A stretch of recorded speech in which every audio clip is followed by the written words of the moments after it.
sorry I started this. You better be, because it's going to seem like I'm a real freak and everyone's starting rumors about...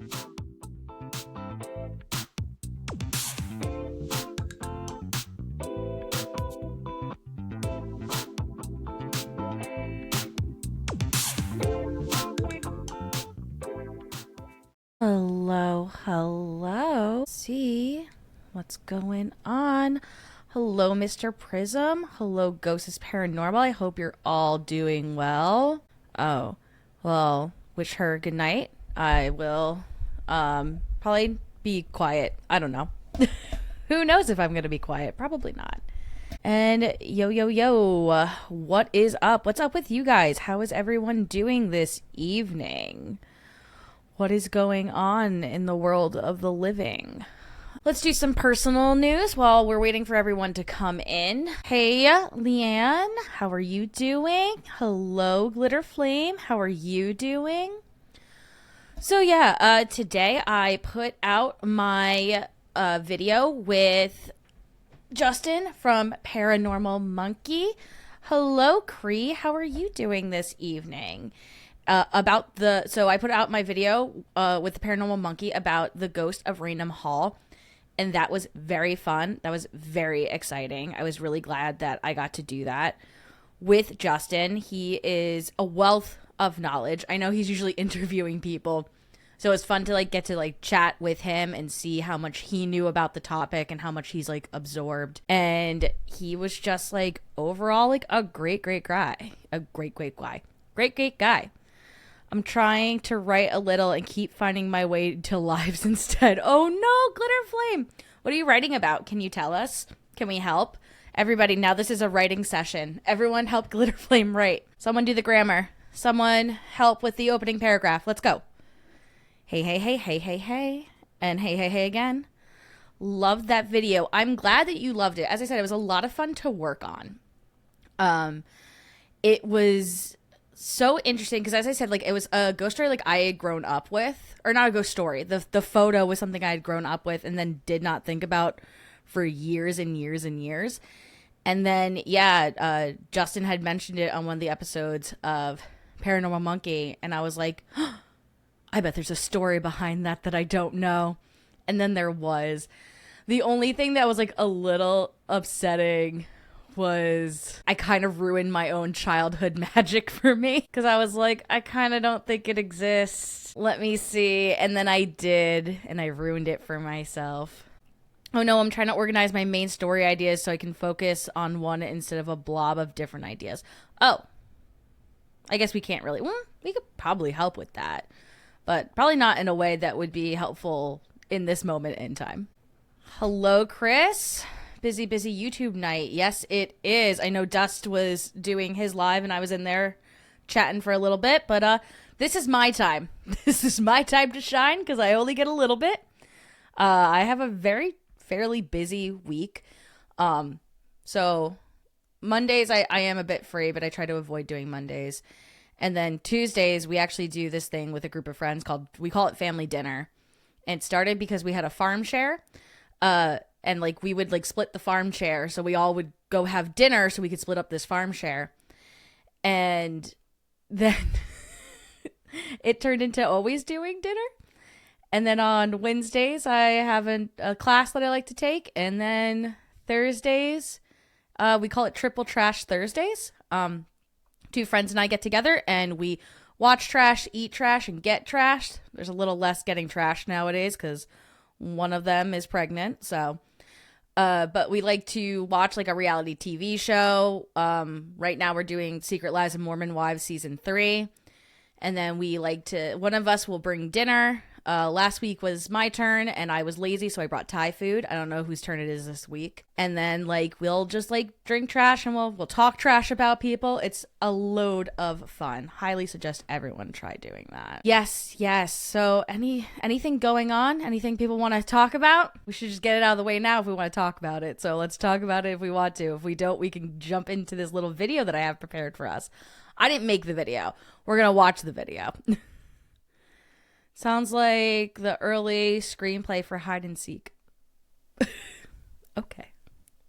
Hide and seek? Like the one with the, what's his name?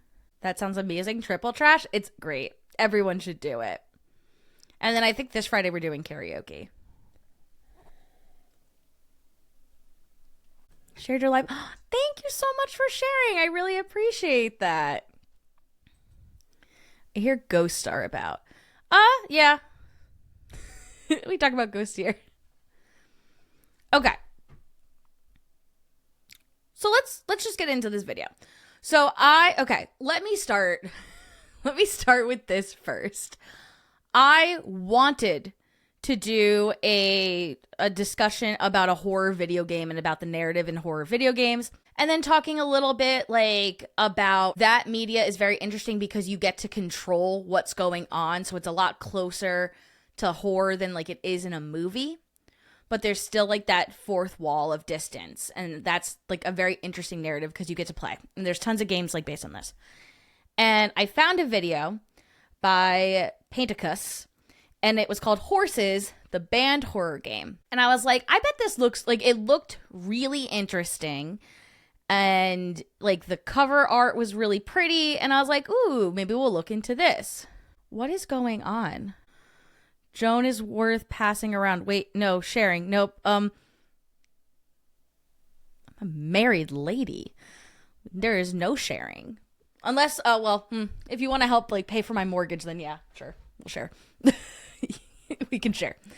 That being said, it's actually the witching out here. I'm getting something to drink. Good call. I might have to ask my husband to grab me more water because I drank more of it than I thought I would while getting my makeup on. So I found this. Okay, so I found Horses. It's this band. It's like a banned game. It's not fully banned. And I decided to watch this video essay on it just to like pre-watch to make sure it was okay. And I am glad I did because we are not watching that tonight. If you want to play this game, go right ahead. I'm not judging you. It is like it's set black and white. It's supposed to be like a black and white Italian movie. And the whole premise is that you are a young man, like a teenager, and you're misbehaving, so your parents send you to work on the farm because, you know, that's like how you instill something in children, good habits. But you're going to go work on your uncle's horse farm. But the horse farm is people who are wearing horse masks and are like naked the whole time. And it reminded me very much of Schindler's List, which like I think everyone should see Schindler's List once, and I don't think you should go past seeing Schindler's List once. If you don't have to. If you want to watch it for a study, yes, go ahead. I think it's a very important movie to see one time. And I've seen it my one time and I didn't want to do it again. So we're not going to talk about that. But go check out Horses by Pentacus, the video. It's very, very interesting if you can stomach something like that. But it's essentially human trafficking is what the premise of that video game is about. So I don't want to talk about it.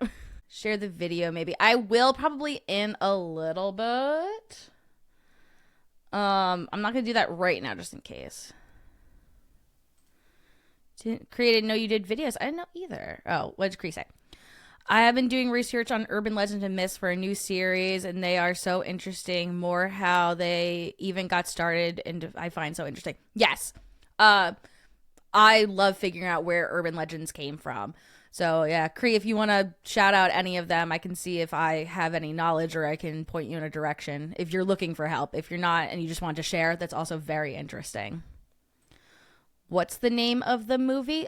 It's not a movie, it's a video game I was talking about, and it's called Horses. I will drop the link for the video essay on it. Give me 1 second. I gotta click share. But it is, like, content warning, trigger warning, like, it's a lot. We are not watching this. We're gonna watch something different. So there you go. More than Eyes Wide. I've never seen Eyes Wide Shut. I'm going to be honest with you. Mr. Prism, I really haven't done much. It's been centered around more of my books and a few I have, but I've asked to start doing them because the interview I did with Benny, I can't speak. When can I ever, honestly? Okay. So that being said, instead I found this video by Goose Boose that talks about horror's biggest lie. And we're gonna look at it a little bit. Okay. Before we do that though. Urban legends and myths are super interesting. I think I've been interested in them since I watched the OG Candyman as a kid, even though it wasn't the real one. It made the concept interesting. I agree. I really like it. I think if you guys didn't check it out, I was on Raw Side Paranormal last week. If you did check it out, thank you. If you didn't, please go over after this stream and go watch it. I talk about how like I got interested in all of this, and one of this was a documentary, can't remember the name of it, but it talked about urban legends and then about like the real life crimes that might have inspired those urban legends. I did a big deep dive on red phosphorus goggles. Andrew Stone Rock did a video on. I never heard of it and inquiring. My mind is I had to know. Yep. Oh yeah, Horses is one of those existential horror games. Welcome to my life. I didn't like existential horror. Go figure. The girl riddled with anxiety didn't like existential horror. Ha ha. Ha. But that being said... Look at this. Shush. We're not ready for you just yet, sir. Calm down. Sorry, guys. He's new around here. Okay. And then... I just want this to be a little bit lower. Okay, so we're going to watch Goose Boose, Horror's Biggest Lie. Take a look at this.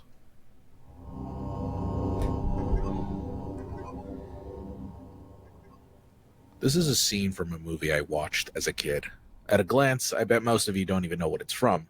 The advertisement for this movie heavily relied on the idea that this was based on a true story. And this part of the movie was presented like a documentary, which briefly talked about the horrific true events that happened here, with the infamous tagline all of you have seen before at least once on a movie, based on a true story. The thing is, this movie isn't based on really anything at all, at least not accurately. If anything, it was just inspired by a real crime.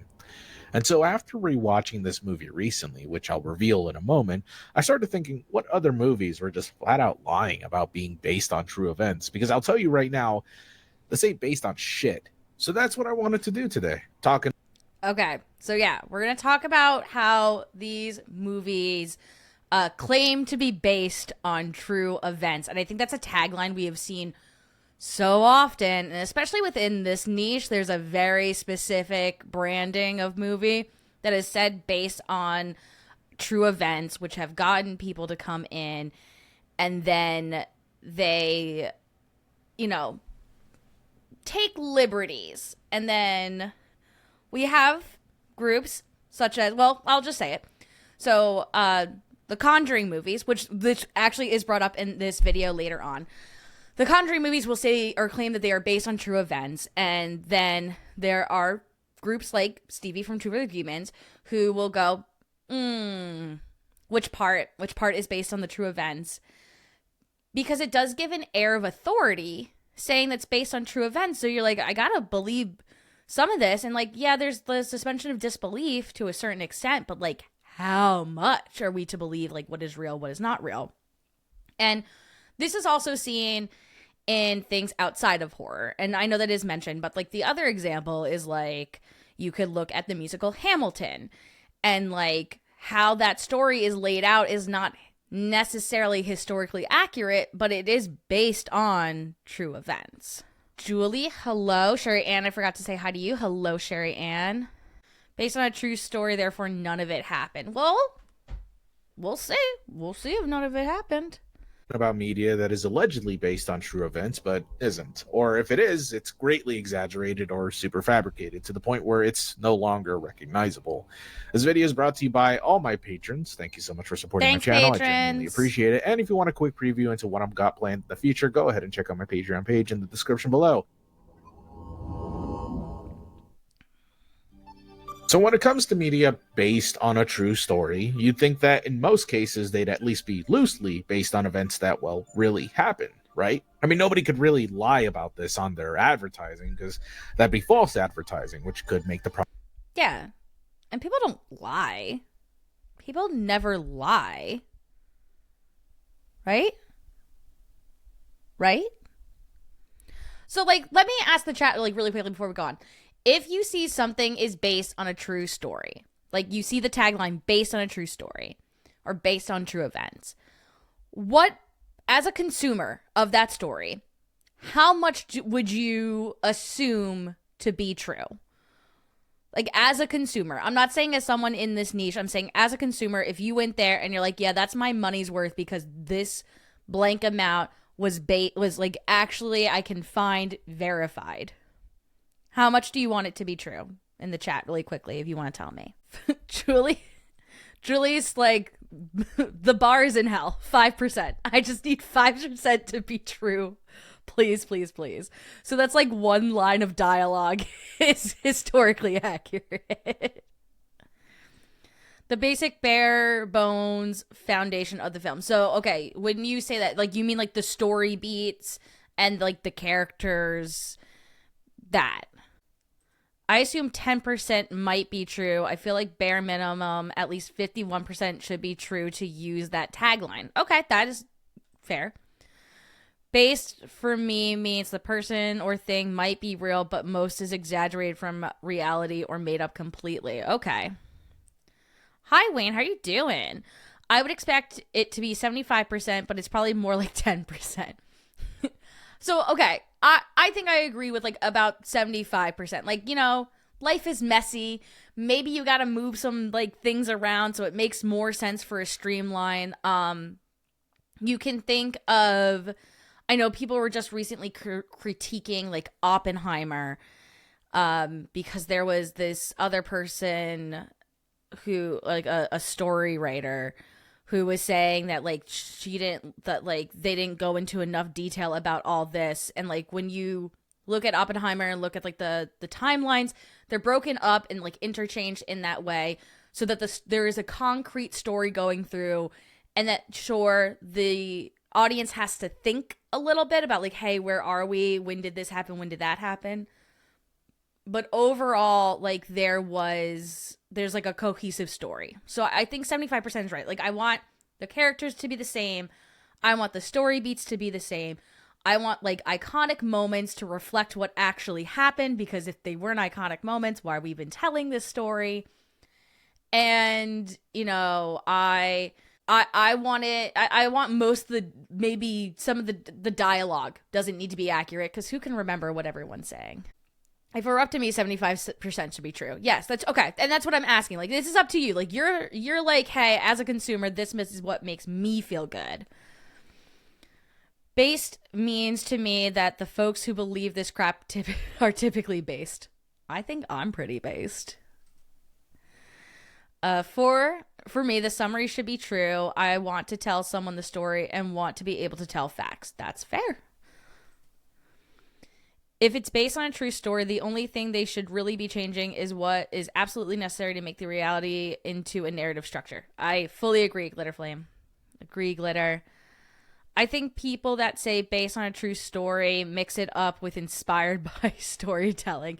I would have to agree with you, Cree. I'm going to go even a little bit more nefarious than you and say that they do that so people are interested in watching the movie, because they're like, well, these things really happened, and then like once they got your butt in the seat, what does it matter?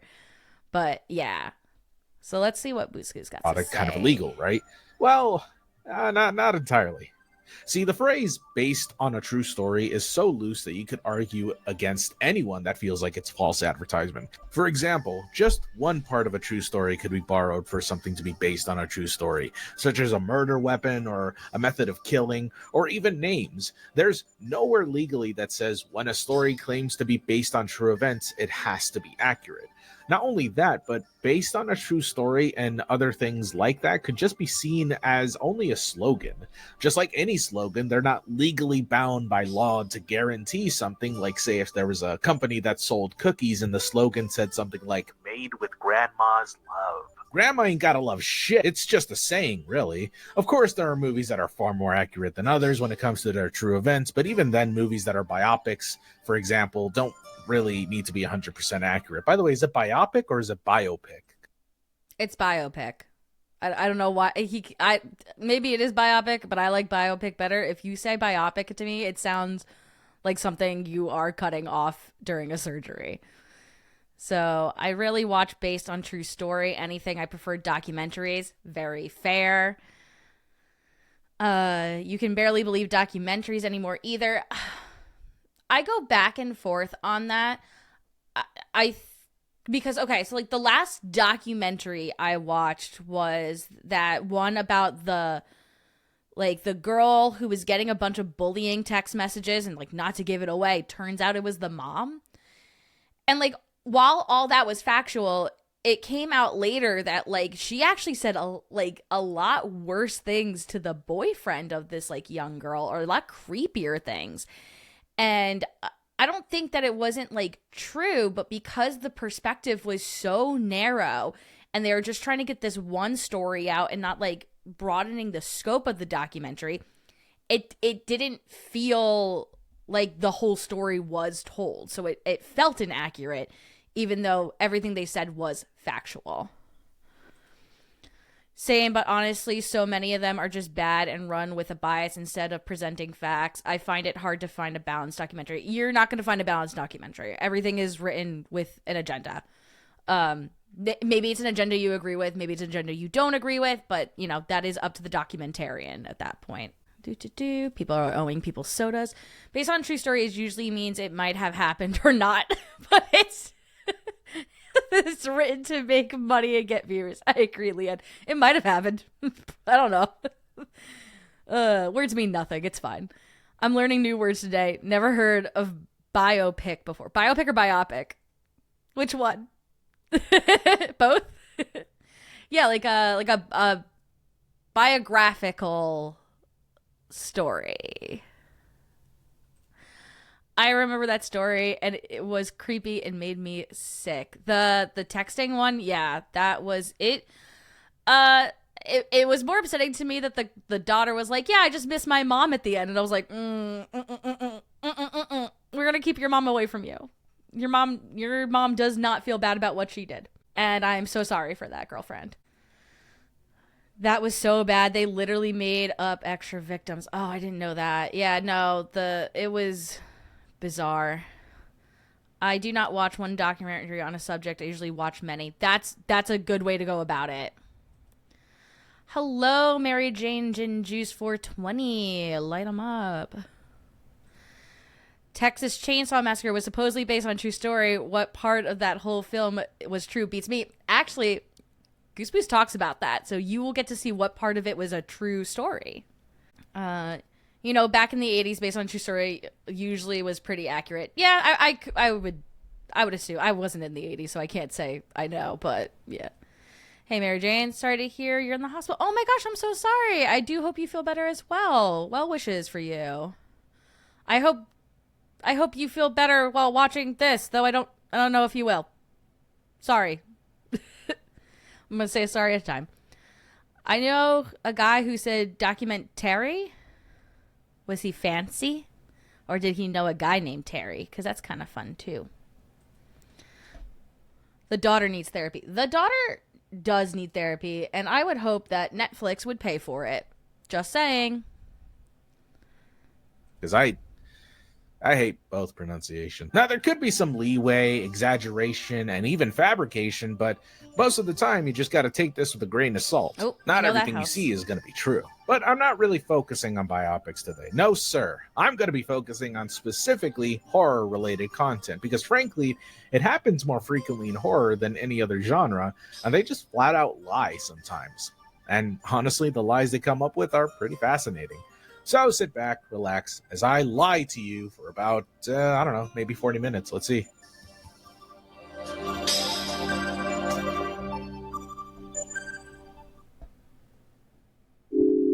Ed Gein.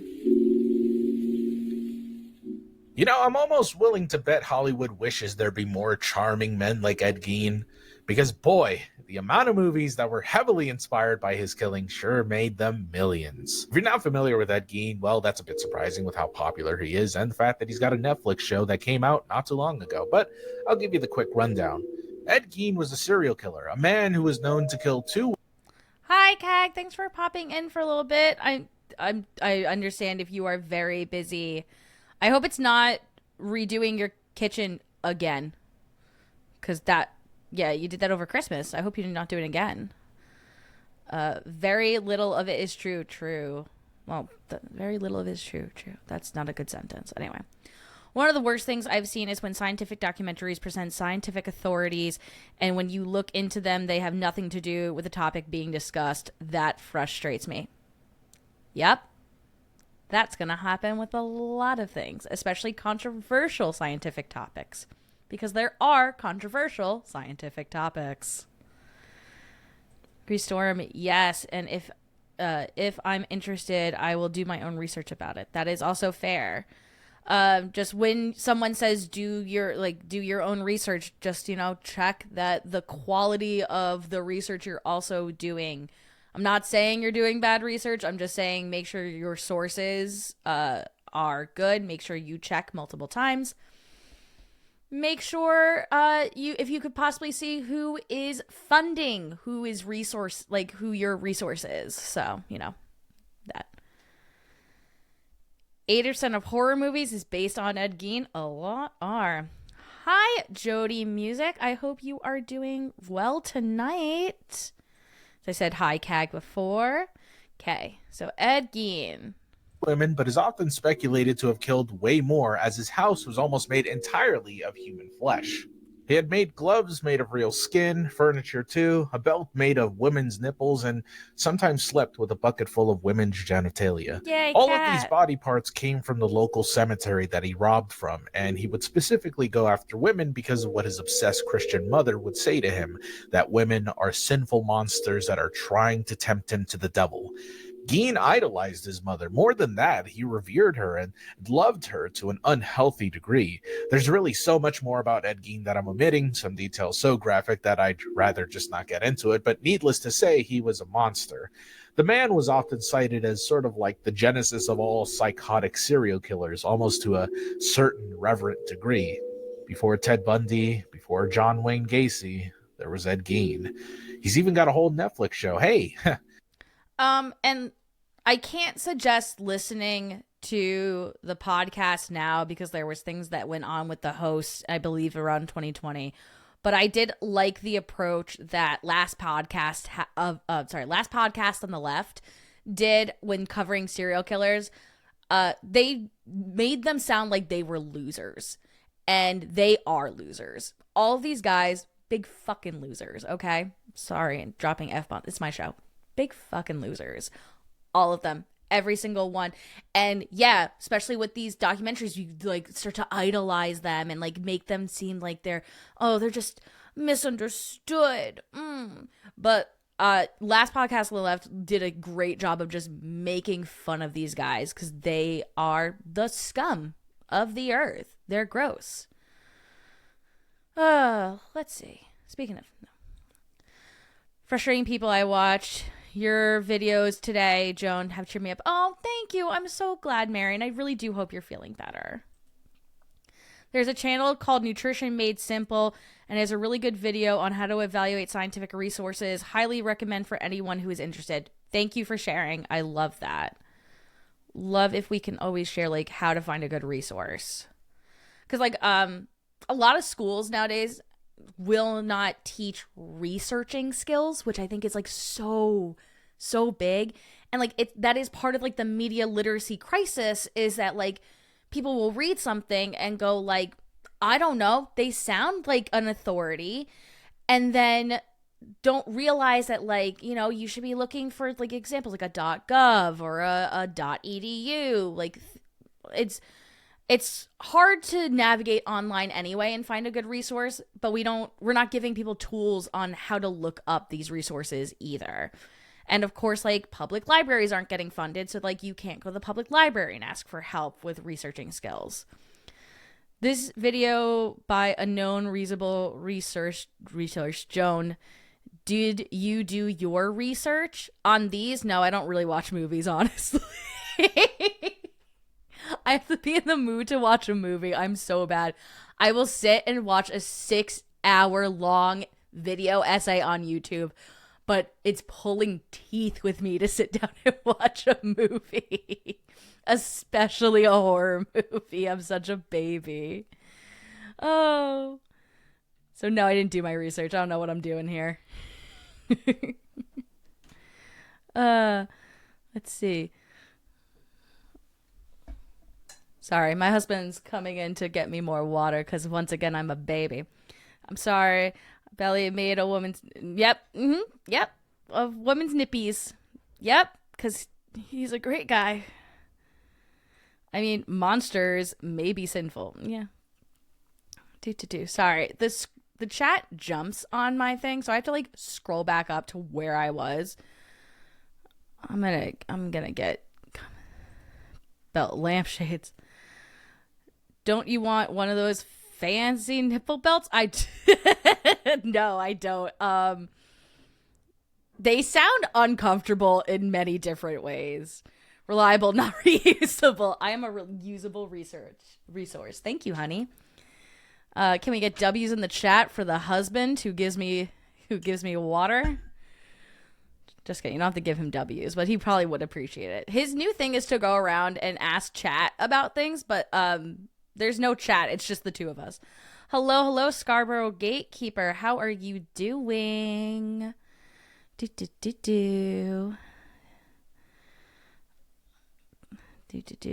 So Geen wasn't just a grave robber, but also a serial killer. Oh, if he killed more than 2 people, then yes, he'd be a serial killer. If he only killed 2 people, I believe that's considered a mass I forget what it's called, but I think you have to kill like 3 people at 3 different times in order to be a serial killer. I forget what the distinction is. I got out of like liking true crime stuff, like murder true crime back in 2020. I think there was just way too much going on and the morbid curiosity of true crime wasn't doing it for me anymore. So yeah, I stopped watching that stuff. But I used to be really, really into it. Now I'm more into like scam true crime. Let's see. And Rule was fantastic with her true crime. It had been a law enforcement, and she researched and showed proof that she was saying she was amazing. Yes, she was really, really good. I think she talked about the original Night Stalker as well, which is like a crime I was super interested in when I was like into listening to true crime.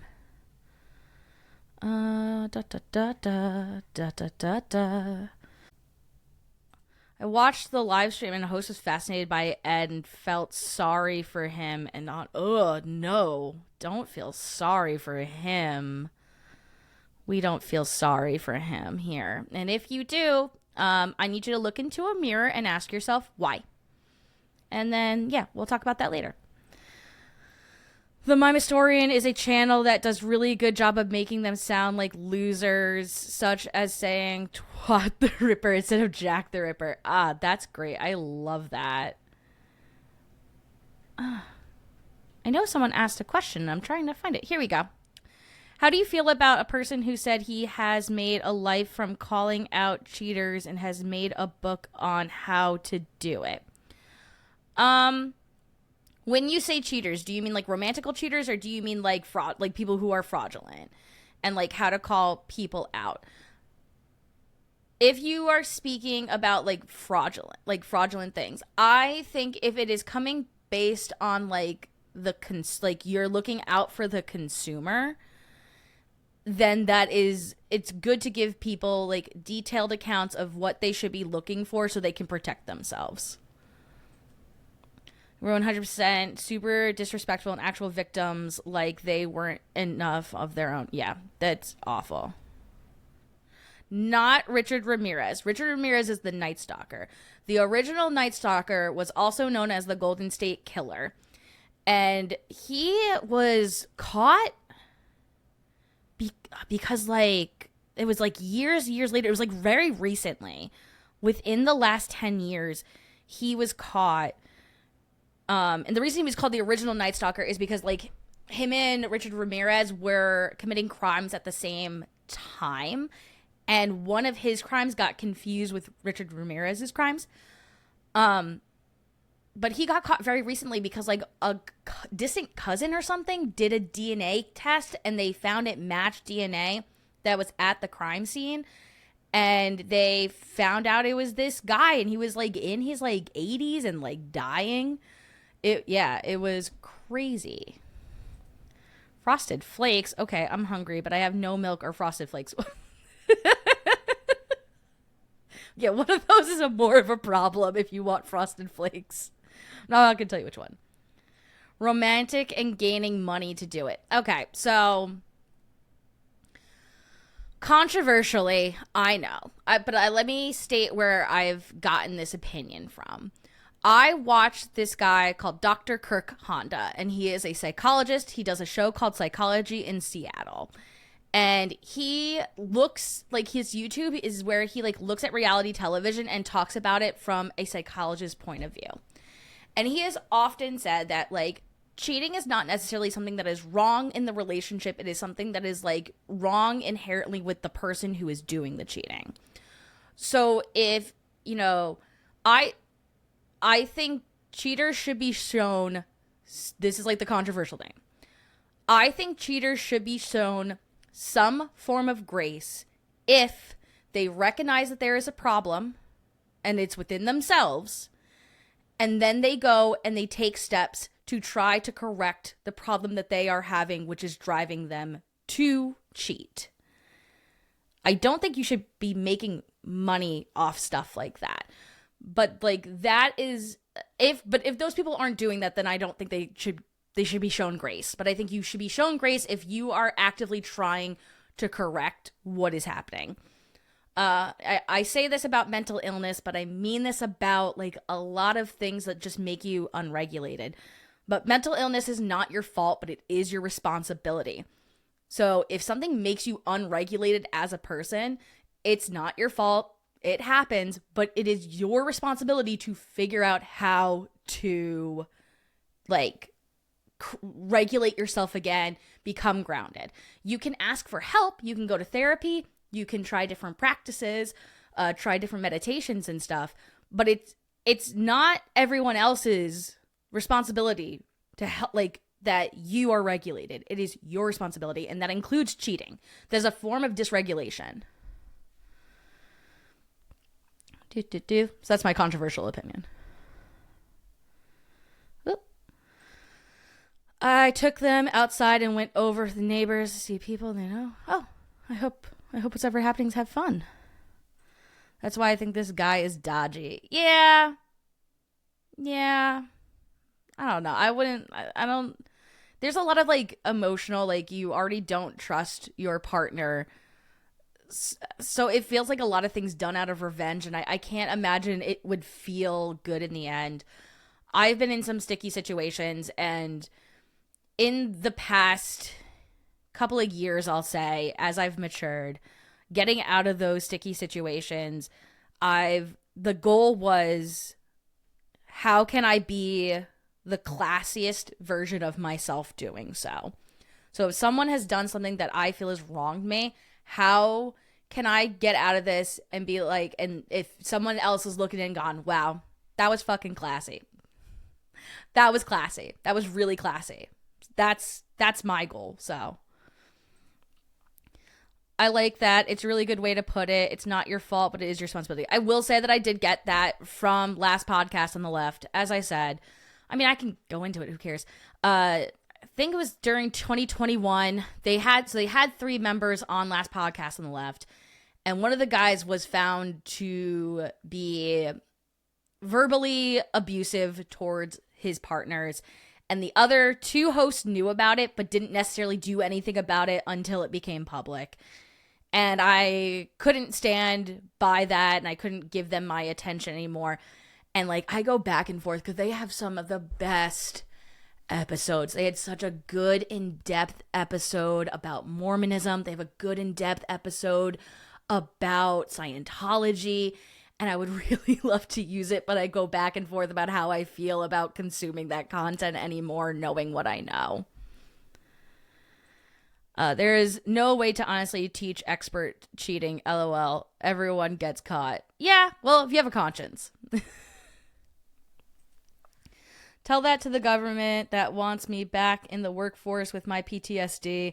They make it sound like it's my fault and my responsibility. Okay, put me on the phone with your government.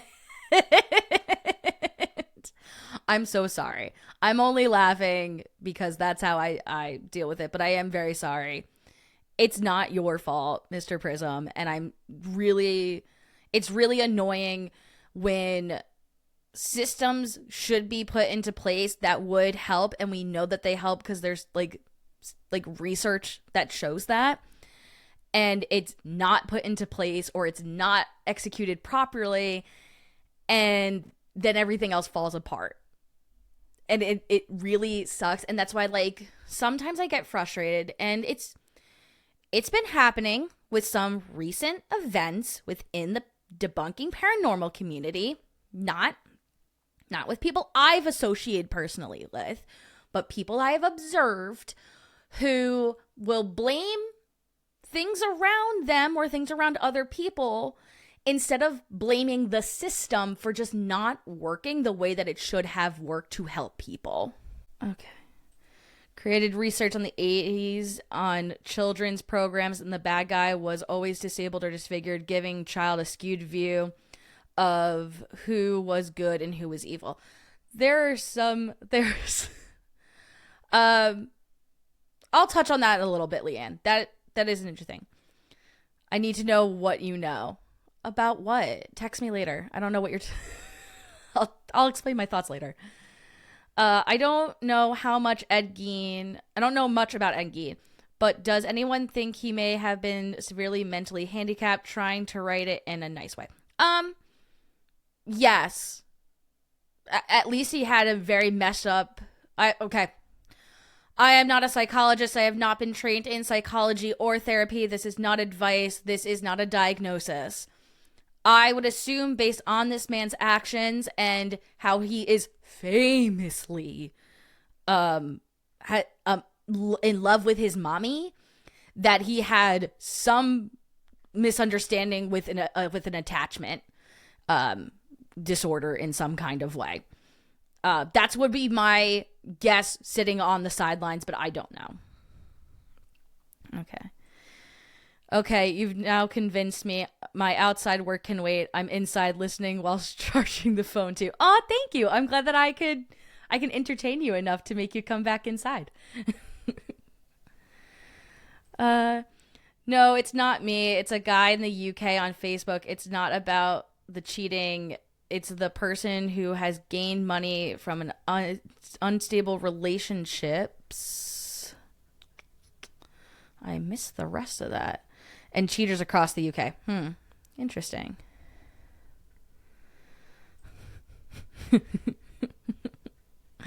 Hold on, where is it? Take me to your leader. Take me to your leader, but I'm just going to talk to them. I'm just like... So, I knew this girl, or I was talking to this girl. We were talking about how here in the States this was before the election, how we were upset with like local government. And she's like, every day on my way to work, I call my representative. And I was like, you should make a podcast of just your one-sided calls to your representatives on your way to work. And you should call it like representative, like when you're asking for one. I thought that would be so entertaining. She's like, yeah, sometimes like I tell them jokes. Like I just tell them that I'm like really, really upset. So I thought that was funny. My dad was in service and had Agent Orange related illness. The system is awful to navigate. Yes, it is. And I am so sorry for your father, Jody. That's really awful. Kids got a mental picture of monsters in real world very differently. I wanted my kids to know that they weren't really seeing what a real monster looks like. Yeah. I haven't watched My Little Pony in decades now, but I still remember one of the songs from an episode where the pretty flowers were the bad guys that discussed that concept. Yeah.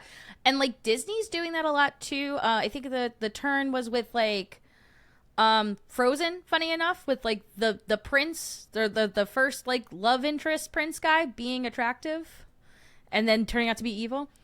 Ugly isn't always nasty, pretty isn't always nice, so remember, always think twice. That's fair. That is fair. I'm sorry to hear that. He had a mental illness, but he also knew right from wrong because he hid what he was doing, which says he understood it was wrong. Yeah. Yeah. But he did it. But he did it. I think you do. Freud would have loved Ed. Loved him. They probably overlapped a little bit in time. Just a little bit. When you have a lie or hide, you know it's wrong. Yeah. I have a serious issue with the insanity plea. I suggest while it is measured by if you know it's wrong, but I'd argue everyone who kills people are insane. I do this, girl. Joan, ladies, right. Yeah, I don't think the insanity plea is actually often used because often enough, like people don't even qualify and it doesn't win anything because you then have to prove that like you're fit or unfit to stand trial. So I don't actually think the insanity plea is used as often as Hollywood would make us think. That's what I've always say to people who can do things like that to another person, have an insane, yeah. Only upset with local government? Good times. No, not just local government. And when I say local government, I mean like the state government. I don't mean like our town. Though, like, I'm sure we're always angry at our town too. Okay, I'm at the bottom of the chat. We can get back to this. Neat. Despite the disturbing nature of Gein's murders and antics, however, many people were fascinated in the man. His story would be repeated, and his crimes were seen as so incredibly disturbing that people couldn't help but be morbidly curious about him. Soon his life spawned a myriad of fictional stories with their own cavalcade of monsters, all heavily inspired by Gein. I'm sure you've heard of some of them.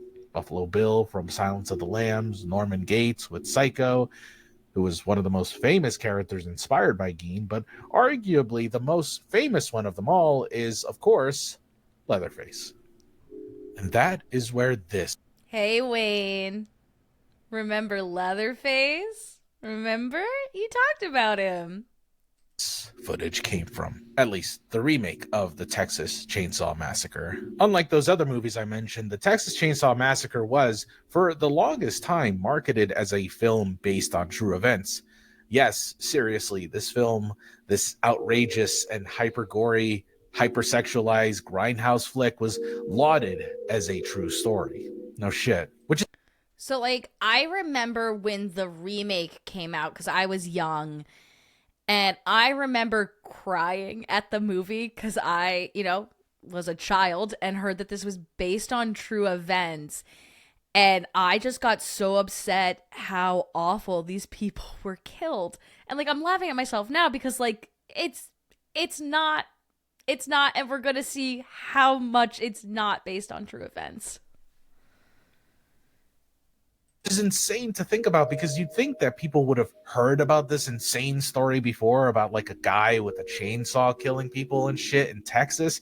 But instead of being skeptical, people were just curious and super intrigued. So it became one of the biggest movies of the year. But hey, if the trailer says it's all based on a real story and if the posters say it too, then maybe it's true, right? Because nobody would ever lie about that. They'd get in trouble. Well, they did. And they just sort of got away with it. And it's sort of funny because nowadays it's like an open secret that the movie just lied. There were no chainsaw massacres in Texas, at least none that the movie was based on. No, it's just loosely inspired by one of the aspects of Ed Gein that was more strange and terrifying than the rest, which was the fact that he had worn a mask that he had sewn from a real person's face, a dress carved out of skin, and human leather skin gloves, and would dance under the moonlight. And this was admitted by Gein himself. But that's about it, really. There were no dead teens. There were no chainsaws. There was no strange, freaky family aside from, I guess, Gein and his mom. And the murders didn't even take place in Texas. It was in Wisconsin. And yet Texas Chainsaw Massacre just got away with lying scot-free. and it became one of the biggest and most influential horror franchises in the world. Damn. So, yeah, it was based on one detail. Like, not even like a full detail, just like one detail that can't even be fully verified if that even actually happened. So, like, not to reiterate what he just said, but yeah, a straight up lie. Just a lie. The whole movie's based on a lie. And then they lied to me, a child. Picture me, but littler, little small, bigger eyes. And yeah, I think that's unfair. I have a personal beef with the Texas Chainsaw Massacre movie and the lie it has told me. The only good thing I have going is the lady that handles my cases feels bad for my situation. You know, you'll get through this. You'll do it, and I'm glad that someone is there to advocate and help for you. The OG was the best classic horror movie. So I forget what I was watching. Someone was talking about it, but the movie's not actually that gory. It's a lot of implied horror or a lot of implied gore. And people just like assume the worst of it, which is like a great, like it follows, it's one of those plots where it follows like a very big gory scare at the beginning. And then everything else is like basically implied gore. So it's like a roller coaster in that sense of you have a big drop at the start, but the rest of it just propels you and the inertia keeps you going. So I just think that's a very interesting way in horror storytelling as well. I'm surprised the Warrens didn't claim to be involved in the Texas Chainsaw. Well, yeah, don't worry. They're coming up. They'll have their time in this video. So about 2%. Yep, about 2%. I never seen the movies. Is it worth a watch? I'm not a good person to ask. Chat, explain if you think it's a good movie to watch. I saw the remake when I was very young. I'm not into gore personally. It's very much not my thing, so I have a hard time watching any horror movies that's just like slashers. Sorry to take you off topic. This guy has really gotten under my skin. Sorry, I'm only laughing because of the topic. I completely understand. That would be very annoying. Dances with the dead in my dreams. Listen to their hollow screams. The dead have taken my soul. Temptation lost all control. That's probably a song, and I don't know the song, and I'm very sorry. I don't want to pull a Beardo today, not knowing the Pina Colada song. Whew. That was one for the ages. Ghost, this has originally terrified me while I drove to Texas. That's fair. Keen also got under my skin. Yes, if you like modern horror, then watch the remakes. Okay.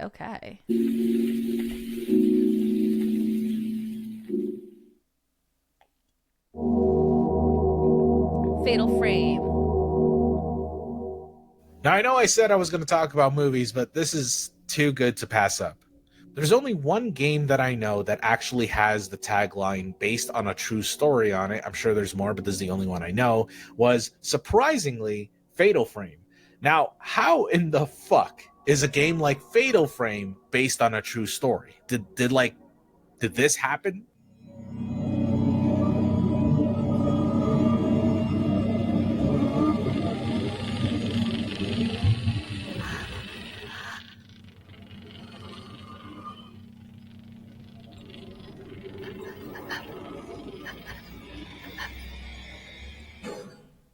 Spoilers, fucking no. It's actually such a lie that I'm questioning why they did it. But then I remember, oh yeah, it's the 2000s. The 2000s were rife with movies and shows that claimed to be based on true events. And if I had to guess, I'd say that this was a growing trend started by The Blair Witch, which was one of the most financially successful movies at the time, all based on the lie that it was based on a true story. So I think that's also the thing about the tagline based on a true story. And I would love to see, and maybe I should look into it, if there is like a chart of like the rise of found horror and the rise of saying something's based on a true story. And maybe like the based on the true story is like the wanting to still do traditional cinematography when it comes to these horror movies, but still wanting that buy-in from the audience like a found footage does. Because like with the Blair Witch, you had people thinking, oh my God, this is real. And that's been like the claim to fame of found footage horror movies, is that it feels so real, and you're like, oh my God, I'm watching these people's like last moments. Joan, sub count stunt. If you get 1,500 subs by Halloween, we react to Terrifier 3. Okay, everybody, you hear it here. First time. If we get to 1,500 subs by Halloween, I will, 1, make a Discord channel so then we can, 2, watch me react to Terrifier 3. I know the premise of Terrifier 1. I don't really know what happens in Terrifier 2. Sure, I'll do that. 1,500 subs. Get on it. Spread the word. Everyone start now. Oh, Slayer's song about Ed Gein called Dead Skin Mask. Ooh. Spoilers. No merch ideas.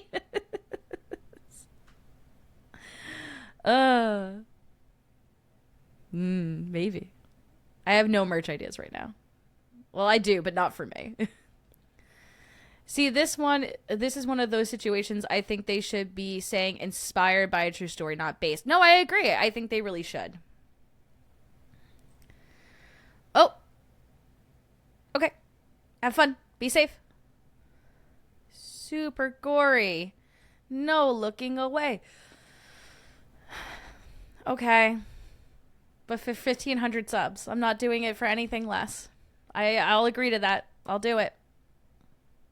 So producers saw that and figured, hey, we should lie too. And by the way, if you're ever curious about my thoughts on Blair Witch and want to know more about it, check out this video over here. I made a whole Traumathon episode based on it. It's one of my favorite found footage movies ever. Go check it out. But back to Fatal Frame, a Japanese game where you play as a Japanese girl looking for her Japanese brother who was looking for his Japanese colleagues who were looking for Japanese ghosts in this abandoned Japanese manor that all took place in Japan. You know, in Japan, they just call them brothers and sisters and manors. That's a joke my husband says a lot. Anytime we're like, oh, we're going to get Thai food or like we're going to get Chinese food, he goes, you know, in like Thailand, or he's like, you know, in China, they just call this food. It's like, yeah, bud. Thank you very much. The best is he'll like do like, oh, Brazilian jiu-jitsu, and he'll be like, you know, in Brazil, they just call this jiu-jitsu. And we're like, sure, bud. Thank you. So yeah, in Japan, they just call these things those things. This game is very Japanese. And at the time, Japanese games just didn't sell well in the States. So it's likely the marketing team needed to spice up the Western release of this game. And instead of just focusing on making the cover art look ugly as shit, which they did, by the way, they also marketed it as based on a true story. Again, no, it's not. Kinda. I guess. Yeah, there's that kinda again. Okay, so while the story and the gameplay are nowhere close to whatever the fuck happened in real life, the team behind Fatal Frame did base a lot of it on mythology within the game. Oh, Wayne, yeah, it is very late. Go to sleep. Have a great night. I hope you have pleasant dreams. Thank you for joining. Adding Terrifier movies to watch list and prep for Halloween sub count. Okay, well, Jody, you better hope. You better hope real hard we get that sub count. I also make those kind of jokes, okay? Sleep well, Wayne. Yeah, take care, Wayne. Yep, take care of yourself. Go to sleep. It's too early for you to be awake. Real life rituals within Japanese cultures, such as the practices of Hitobashira, which is a sacrificial ritual where they bury real living people into the foundation. Mr. Prism and I have already had this argument. I don't know why you're up this late. I do appreciate that you're always here for these live streams, so I'm not going to fight you too hard, but it is too late for you to be awake. Homes under the belief that it would protect the property against wicked demons and spirits. That is but one Japanese tradition that the team was inspired by, alongside other myths, hauntings, and personal experiences by the game's creator, Makoto Shibata, who has apparently seen... I think this movie also was like the Japanese like Shudder. I think this this is the video game that inspired the movie Shudder, but I'm not positive. In real ghosts, both in real life, his nightmares, and has even touched a few of those ghosts. Hey, that's pretty neat. Yeah, this is super loose wording. Yes, the game is based on true events or based on a true story, but not one particular event or story, but rather a culmination of real life myths and experiences. Yeah, it's kind of sketchy. But the one thing I can't say about the marketing team, though, is being lazy, because they didn't just stop at slapping this tagline onto the box. No, there's a whole GeoCities website that also plays along with this true story thing. Yeah, seriously. It actually is a really cool piece of detail that has that extra effort that I wish more marketing teams would put into their horror games. And it's much appreciated. Like, they go into the lore, the ghosts, they have real photos. I mean, if you're going to lie, then you might as well put the effort into your lie. So, hey, even though this is mostly intertwined bullshit, I do have to wonder, is it a lie or is it a mistranslation or is it just world building? Make it into existence. I liked it. I like that this is based on at least something tangible. Maybe, kind of, not really. But hey, it's cool nonetheless.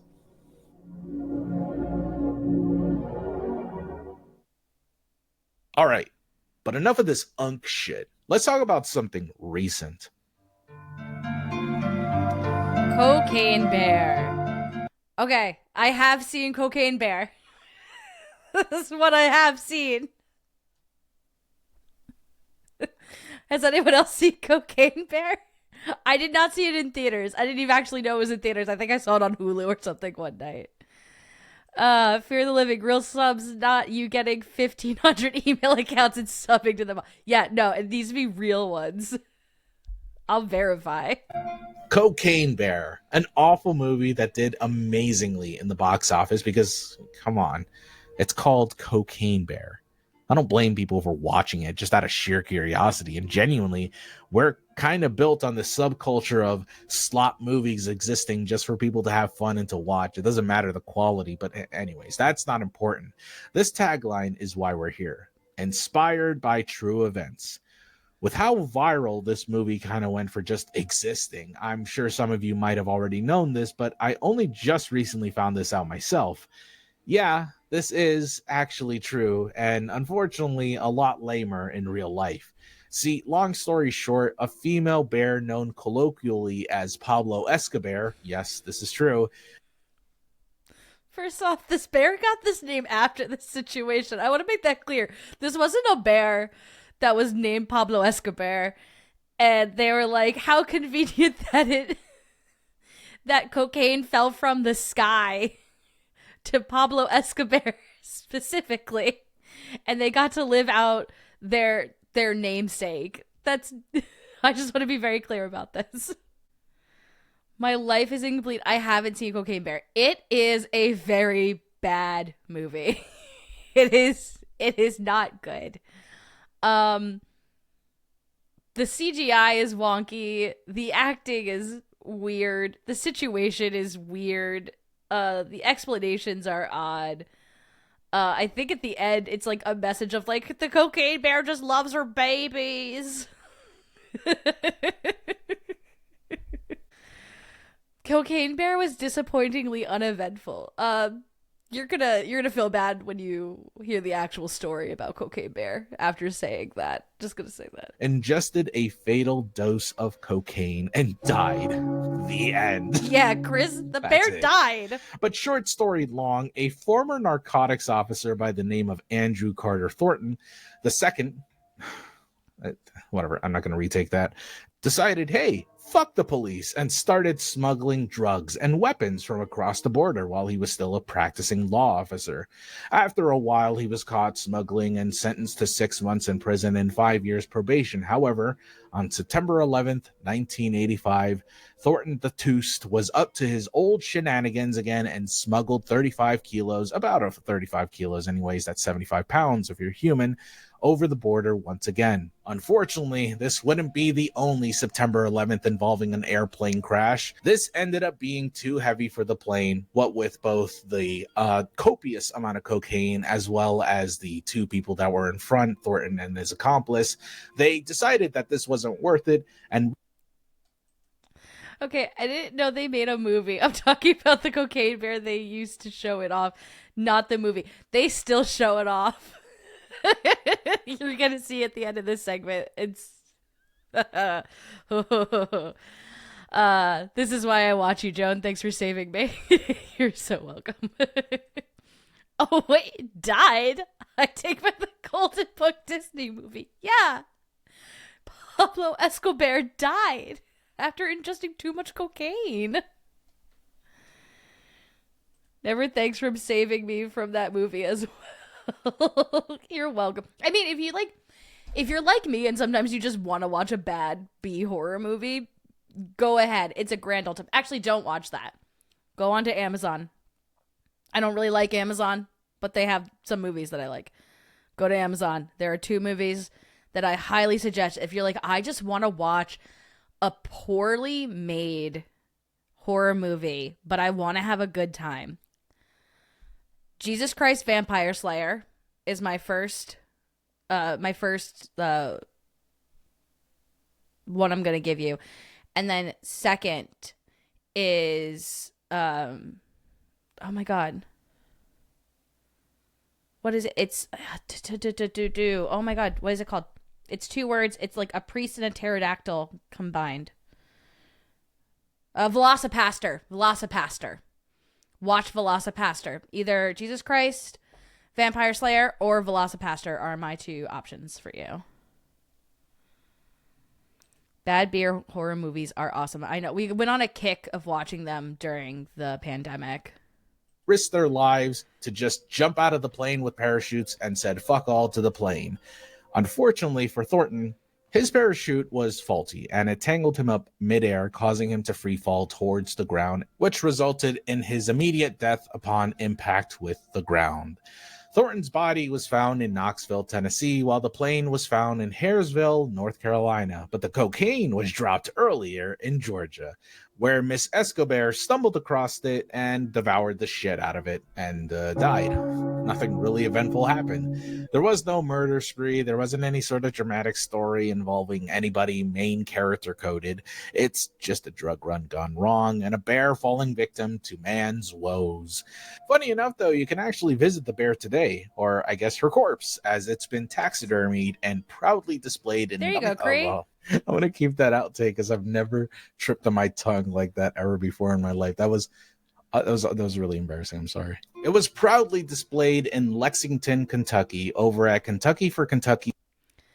Before I make my next statement, let me just state that my father-in-law is from Kentucky.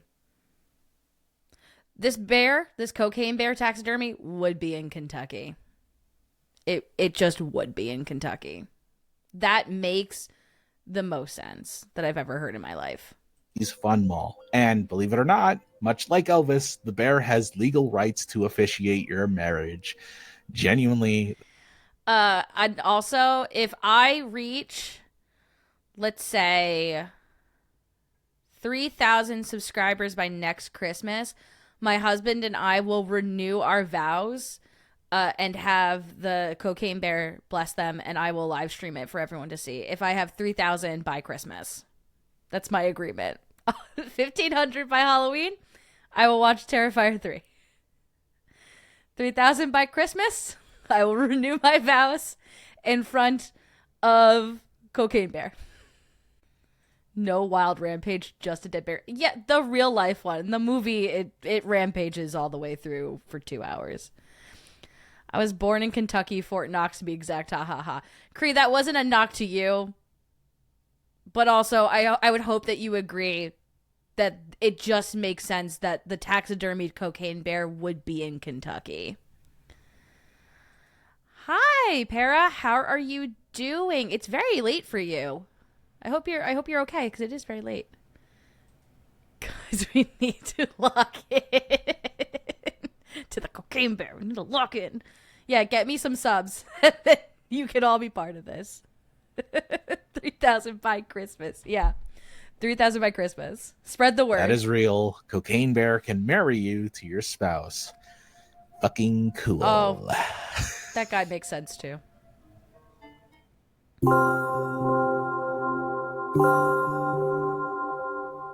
Hey, you know what's not cool? Lying and making a career out of it. Actually, no, that sounds rad as fuck, and I kind of wish I could do that. Anyway, Frank Dukes is a man I'm sure most of you have kind of heard of, and if you haven't, I'll give you the cliff notes because, whew, there's a lot, and genuinely, I mean, a lot.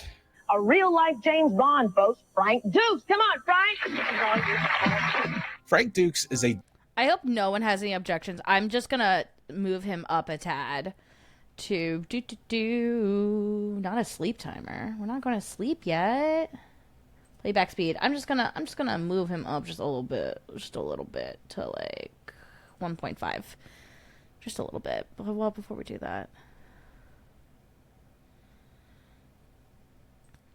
I didn't take that as one. It makes sense. I wasn't raised there. Yeah. I also get that. Now YouTube bring the Dead Rockers. Damn, autocorrect. I hope I get 3,000 by... Okay, go say you're going to do a vow renewal. Maybe it'll work for both of us. Find something bizarre that can either marry you or do a vow renewal for you. And say you're going to do it. That's my gimmick. You can borrow it. We can have the same gimmick. I don't sleep at normal times. Building a farm in The Sims 4 is more important, apparently. It is. You know what? You got to take care of those farm animals. They have you up at weird hours, electronic or not. I totally understand. I wanted to comment about how we never have these awesome things here in the Netherlands, but then I remembered we had a naked guy singing and playing on his... I can't say that, and you know that. Why would you say that to me? You know I can't say that word in the middle of the street. Yeah. That sounds fun.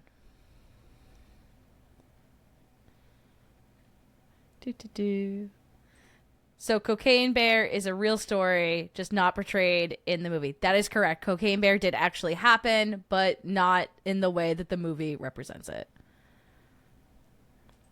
Bold statement. Real James Bond. Know what the real Bond wouldn't do? A talk show. 3K by Christmas. I'll do one chip challenge for Fear the Living. Okay, everyone's heard it. One chip challenge of 3K.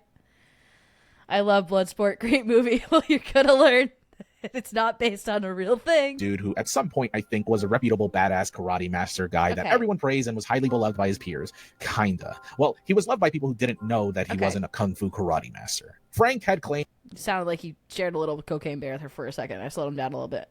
In several times that he had ties to deep, dark, shadowy karate cabals and was acclaimed by Chinese kung fu masters as one of the most honorable, most highest-ranking student of Shaolin martial arts and is the highest-ranking non-American Shaolin kung fu master outside of China. He's claimed... Any other people around my age watch Shaolin Showdown as a kid? Just a question. I didn't watch Shaolin Showdown. Not married. Okay, well, maybe for 3,000 subs, you'll find someone to marry. And it'll be by Cocaine Bear. Maybe at 3,000 you find someone to marry, and then at 5,000 it's by Cocaine Bear.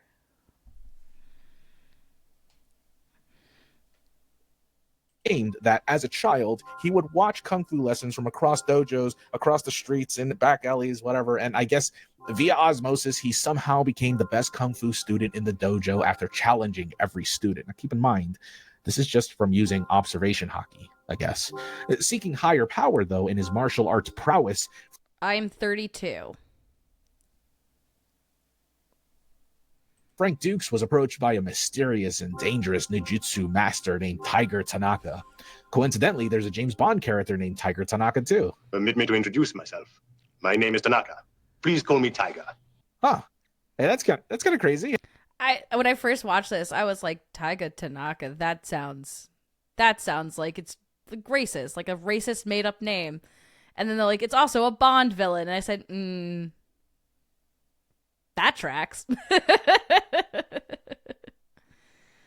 I would do many things for monetization, but I won't do that. No, I won't do that. They're named the same thing. Wait a minute. Hey, this movie's been out forever, Frank. Ain't that crazy? They're both named the same. That's kind of weird. Hey, they both like that's, that's weird, Frank. They're both named Anyways, it was Tiger Tanaka that eventually introduced Frank to this crazy underground blood sport tournament called the Kumite, thus inspiring the 1980s classic Bloodsport. It's a really rad film, and I quote it a lot.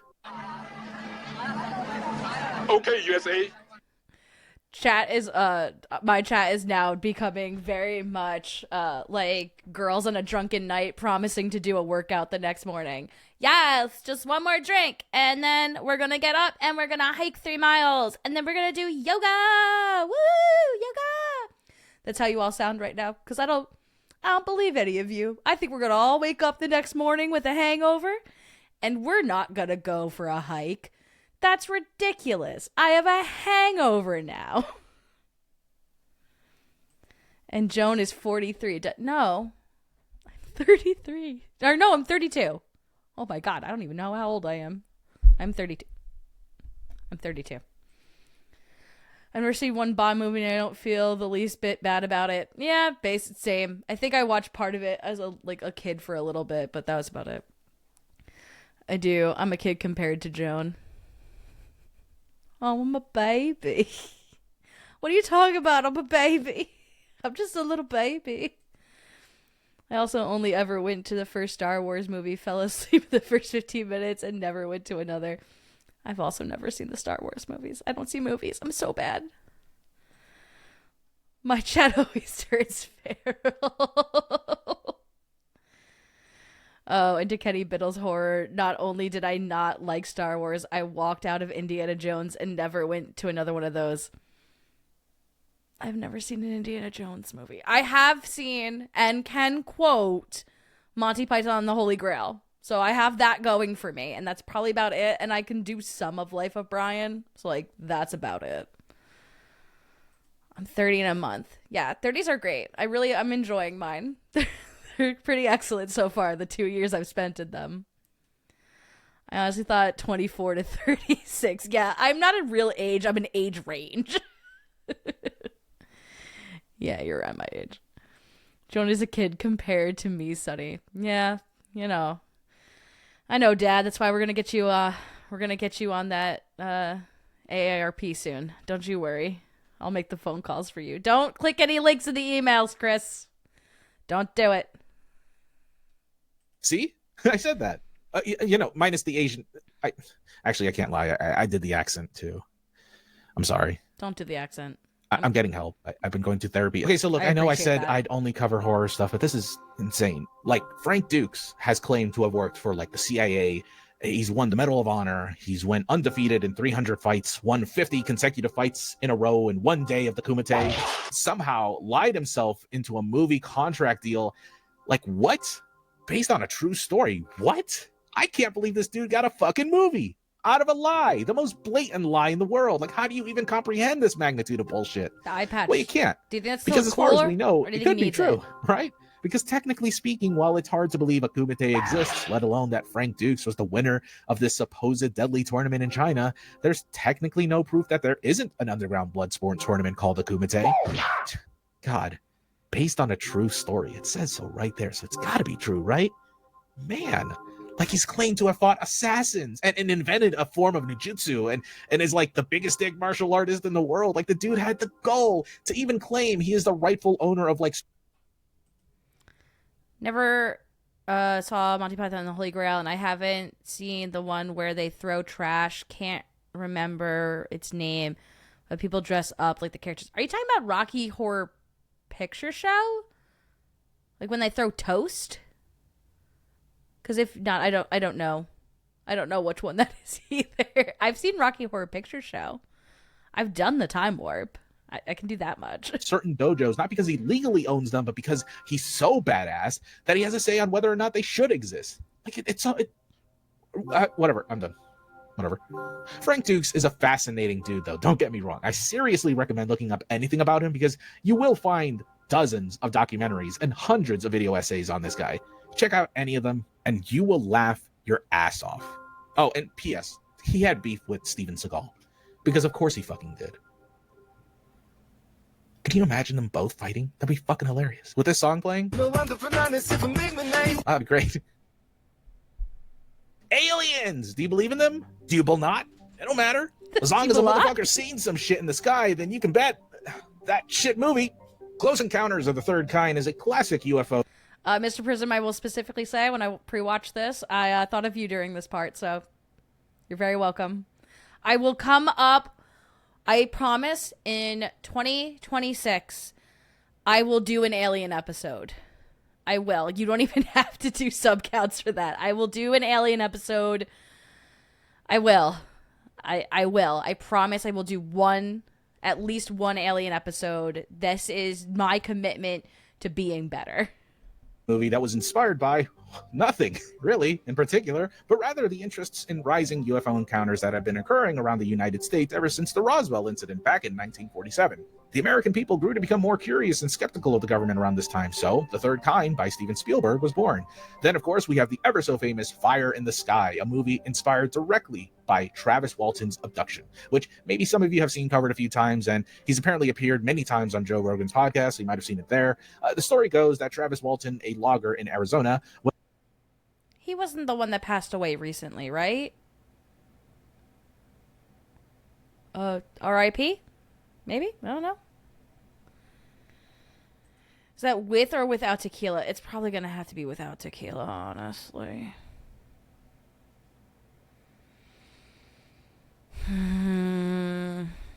It's probably going to have to be without. I can no longer be friends with or support Joan. No Star Wars, no Indiana Jones, no support. You are hereby shunned. Well, then no Terrifier 3 for you. How's that sound? Then you don't get the Terrifier 3 watch. No. Well, no, you made a strong statement. If you're not going to stick by your statements, then don't make those strong statements. That's all I'm saying. Was heading home with 6 other loggers when suddenly they saw a strange craft in the middle of the forest's road. Walton apparently got out of the vehicle for some reason to investigate the light when suddenly it shone a light on him, paralyzing him. The rest of the loggers quickly drove off from the craft in fear of what it could have been. After about 15 minutes, one of the loggers said they saw the light fly away into the distance, which gave them resolve to come back to where Travis was, but unfortunately, he had disappeared. The days that followed were one of national intrigue, skepticism, and nearly led detectives to believe that the loggers had just killed Travis as he was declared missing. 5 days later, however, Travis would call his sisters home from a payphone and told them where to find him and picked them up and took him back home. After this, interest grew and people all over the world wanted to dissect just what happened with Travis. He was seen by a UFO researcher, a hypnotherapist, and several days later, he was on TV being interviewed about his harrowing encounter. This, of course, is viewed by many as bullshit. There's a lot going on with Travis's story that just doesn't add up or is just too coincidental. The most prominent thing that sticks out about this story is Travis's past, in which he had accumulated a debt caused by his logging company not being able to fulfill his end of a contract that stated he would finish the job by a deadline. Coincidentally, there is a $100,000 prize that year by the National Enquirer for anyone who could show definitive proof of extraterrestrial visitors. Cool. Then there was the fact that 2 weeks prior to the incident, there was an NBC special that aired called The UFO Incident, a straight-to-TV movie that was also based on true reports and stories of UFO sightings. This movie would remarkably mimic Walton's encounter, coincidentally enough. Yeah, no, I'm not buying it. But hey, someone did. And someone also bought the rights to the story and made Fire in the Sky, the one film that has that one scene that everyone remembers but can't really recall what happens for the rest of the movie. I wonder why. I for real feel like I'm sitting on a mountain of UFO lore that the community just doesn't know about. I mean, you should either A, start your own channel, or B, go to Justin a Paranormal Monkey and do an interview with him.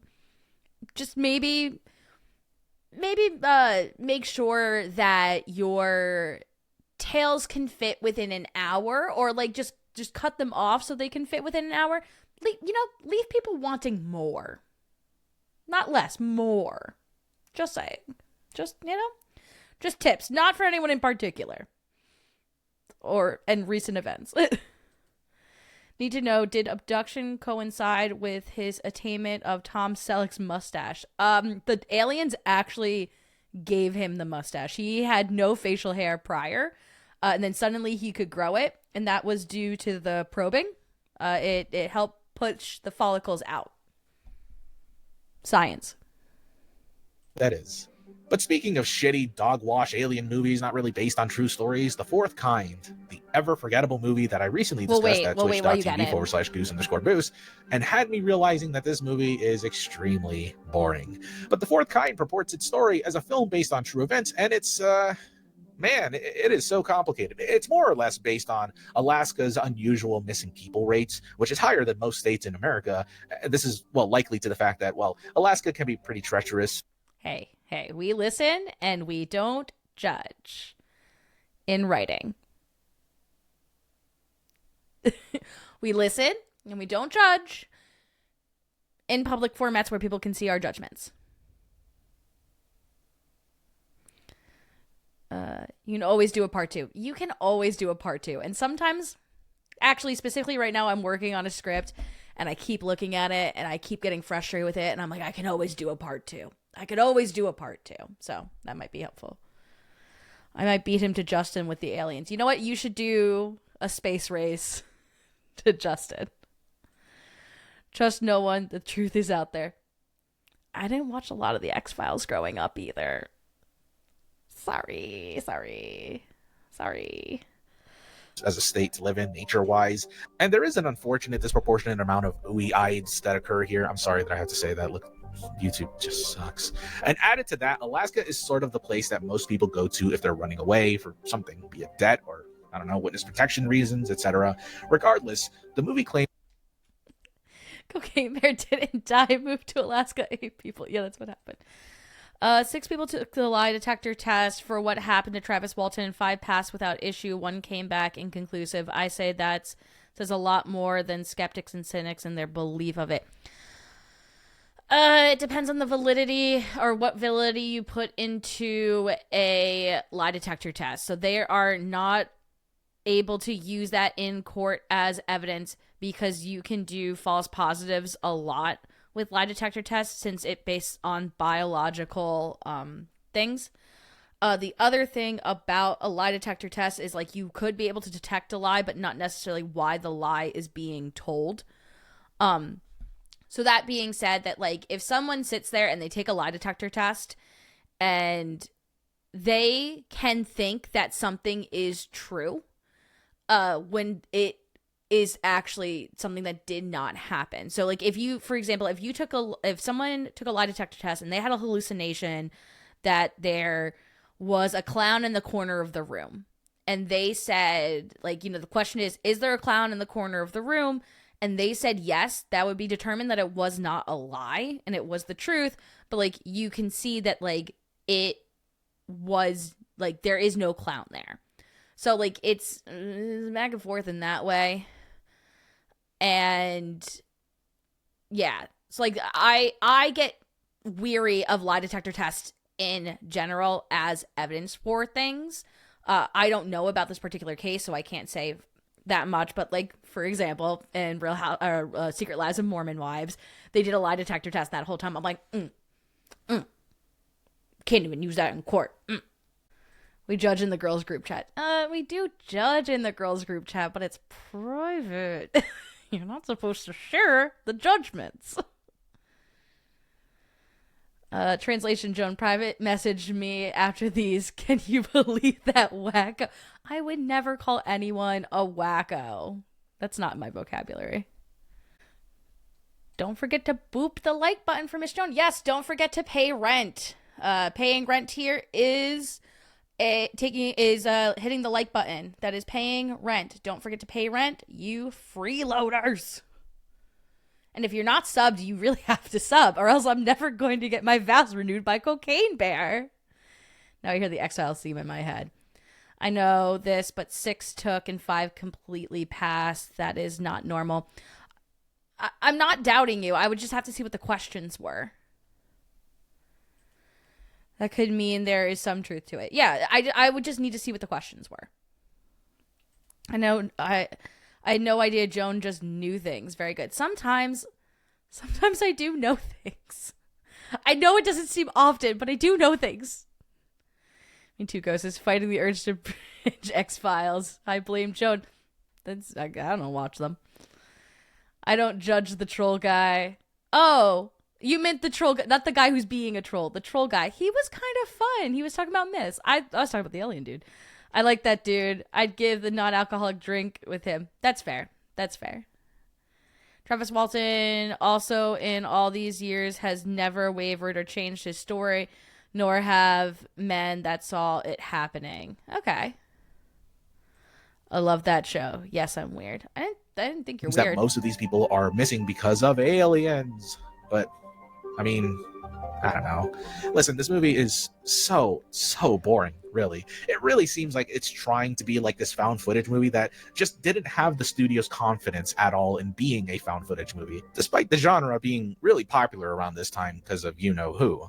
But, I mean, I guess it's kind of understandable because it was so overdone by this point that studios probably were a little turned off by the idea again. So they decided to hire Mila Jovovich, stitch together this horrible plot about her being a psychologist and having loose encounters with aliens, and everyone treats her like a terrible mother, and in between are slices of...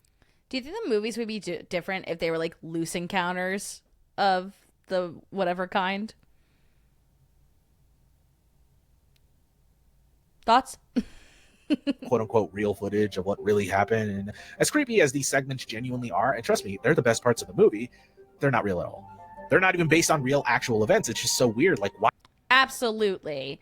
You guys think a Dutch guy that looks like Dr. Eggman can talk about UFOs with a heavy Dutch accent? That would be watchable? Absolutely. Why would they claim this is based on a real story, say they have real footage from real incidents that really never happened, but then added their own Hollywood actors? And added to that, the beginning and end of these movies have Mila Jovovich give like a disclaimer that this could be real. I don't know, maybe, teehee, fuck you. No, I'm not a big fan. I do really wish they doubled down on the weird found footage aspect, because like I said, those are genuinely creepy and super well done, especially the ending, which I won't spoil if some of you want to watch this movie. But all I'm saying is, this could have been better. This could have been way better. It's just a shame that it wasn't. Also, fuck you. The fourth kind? We know what we're trying to do. Like, come on now. Wicked Witch of the West, bro. Sorry, I just kind of sounded like that when I said it. Sorry. That is one of my favorite memes. She came down in a bubble. Grow up. We constantly quoting that. Okay, we're gonna get to Amityville. Okay, I know this touches us all personally. I get it. We're all in here, so we're gonna get to it. Okay, I'm not saying it happened 100% said. I'm just saying that to outright say he's lying isn't fair either. The starts in 5 completely passing and 1 inconclusive are way too much in my opinion. I mean, that's fair. Loose Encounter sounds like a Cinemax movie. Sounds like a poop movie. What are you talking about? I don't like that. I'm here for the accents in a non-creepy way. Yeah, totally. My ex saw aliens everywhere after that movie. She didn't like point at people and say that, right? Because that'd be really rude. The creepy thing is that we actually saw a UFO the week after that. That is very creepy. Amityville. This last segment, I just wanted to focus on one of my favorite films, one that really scared me as a kid. But let's give a little backstory here. I actually debated on whether or not I should feature the whole Conjuring universe into this, because I think most people know by now that all of these films are heavily inspired and overly dramatized retellings of Ed and Lorraine Warren's psychic battles with the devil and demons and spirits and all that junk. But I still think it's worth talking about, and personally, I fucking love the Warrens. I mean, I find them really fascinating as people, and the stories they've conjured up, pun intended, from their vast adventures with the paranormal intrigued me and thousands of others for years and years. But The Conjuring wasn't the first time they've been featured. No, there's a whole catalog of films featuring the Warrens and their more famous cases. We won't talk about everything they've done. In fact, we won't even talk about most of the Conjuring films. It's just very important to note that if I were to cover all of The Conjuring, it'd be a fucking 40-minute video of its own. So maybe someday, maybe we'll talk about the Warrens more in depth, but I think the cases they touched upon are interesting in themselves, some more than others. And the one that I'm personally introduced to and more interested than anyone else is the Amityville Horror. No, not that one. My Amityville Horror. No, not that one. The real Amityville Horror. God damn it. There you go. This movie. Isn't there like 12 movies or something that has like Amityville in the title because the copyright was weird with that? I think I think when he says he loves the Warrens, he means he loves them as like characters. The way I took it is like when he says he loves the Warrens, it's the same way that I say I love certain people on reality television shows. I don't actually love them. I wouldn't want to be friends with them. I wouldn't touch them with a 10-foot pole. But I love the entertainment they bring for me. Anyone else cringing? Yeah, I mean, I also don't love it. I don't love Tony being up on my screen anytime. But yeah, I think that's more what he means is he just finds them like interesting characters. At least I hope. Also, guys, he might not know. He might not know yet. And maybe one day he'll talk with someone like Stevie or someone like Kenny and he'll realize like, yeah, the damage done with that. Movie was heavily advertised as based on a true story. And hey, look at that. We're back in the 2000s. Yeah, no, this really freaked me out as a kid. And this was at the peak of my love for ghost stories and ghost sightings and shit. Yeah, we'll probably come back to this tier list. I don't know, maybe. The Amityville incident, it genuinely scared me. Not just because of the alleged ghost sightings, but because the true crime stuff is just really disturbing and horrific all on its own. Well, if you're not aware of it, then just know the story is a bit hard to swallow. So skip to this timestamp if you don't really want to stomach some gory stuff. On November 13th, 1974. I think we're all pretty well versed in the story behind Amityville before the Warrens got there, like the quote unquote cause of the haunting, but actually the brutal killing of a family. If you don't want to hear about it, I totally understand. Have fun. I love General Tao Silicon. Hi, Doug. I'm so glad that you love General Tao's. So glad to have you here. I once tried to watch and review all the Amityville horror movies, or all the movies, not even horror movies. There are so many, more than 12. I think I burned out of watching movies. That is totally fair. A.M. The DeFeo family living in their Amityville home were all shot to death at point-blank range with a Marlin 336 rifle. Ronald and Louise DeFeo were shot twice in the back, while the children, Dawn, Allison, Mark, and John, were shot once. They were 18, 13, 12, and 9, respectively. The only survivor of this incident was Ronald DeFeo Jr., who was the eldest at 23. He claimed to have found his family dead in their home, and as soon as he did, he called for help. Not the police, mind you, but his friends who were at a local bar at 6:30 p.m.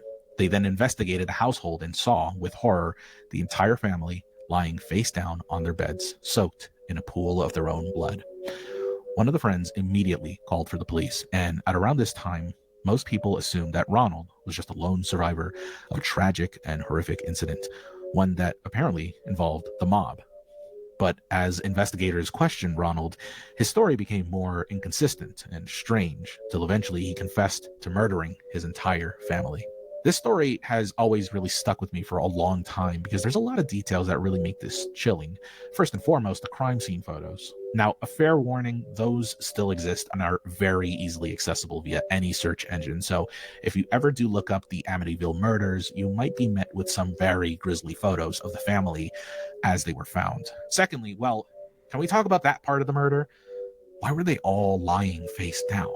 Shooting a rifle inside a house isn't a quiet thing. It's extremely loud. Hell, shooting any gun indoors is extremely loud, let alone a rifle. Why did none of them wake up? Well, apparently Ronald claimed that he had drugged the family the night prior so they wouldn't wake up and they'd just sleep very heavily. But that wouldn't make much sense given that the autopsy reported that none of the family members had any drugs in them when they were killed, nor was there any signs of a struggle. So about that, and I'm not sure, I think it was Mistonian who talked about this. It might have been Florio. It was somebody recently talked about how, like, yes, the toxicology report, like, didn't have any drugs in the system. However, based on the timing, the drugs could have left the system because, like, he committed the murders, then he left and had drinks at the bar, and then came back. So it was like hours and hours later before these people were discovered and before they could get the bodies to these things to be looked at. So, yeah. the drugs could have left their system, which would explain that. T-Spirits, don't worry. It's not late. You can always rewatch later. I always post these. I always take them down, but then I post them up the next Tuesday so that people can watch them at a little more like clipped rate, and there's not so many sounds to them. Added to that, the position in which they were all found was all the same, face down. It's almost as if they were instructed to do so. Admittedly, having a rifle pointed at you would probably make you more obedient because, well, it's a very frightening situation that you'd be in. But even if this were the case, you'd think that any of the kids would run away. I mean, Ronald is just one guy, and all of their bedrooms were separate and far apart. The house is huge, after all. This is what makes some people believe that there was an accomplice helping out Ronald, but he never mentions one. But to be fair, Ronald barely remembers that night at all. His story has always been... This is also a good point. Depends on how and when they tested for drugs and how good the testing was during that time. Incredibly unstable, much like his mental stability. He's gone from saying he's drugged his family to claiming his sister was the mastermind and helped him commit the murder, and even stating that he heard demonic voices instructing him to kill his whole family. We might just never know what happened that night, but that last part is the part that so many people clung on to for years and years to come. The whole demonic voices and demonic entities. Look, I'll be honest. The murder itself is... What a versatile piece of fashion. I love that for you. Gruesome, graphic, and extremely tragic, but sometimes I feel like it gets downplayed because of the emphasis on the hauntings that allegedly occurred after the Lutz family moved in, and we will talk about that, but I just wanted to make it clear that what happened there was very real. A whole family was murdered that night. Kids were killed. And I feel like that deserves some recognition rather than to be a footnote, as it so often is.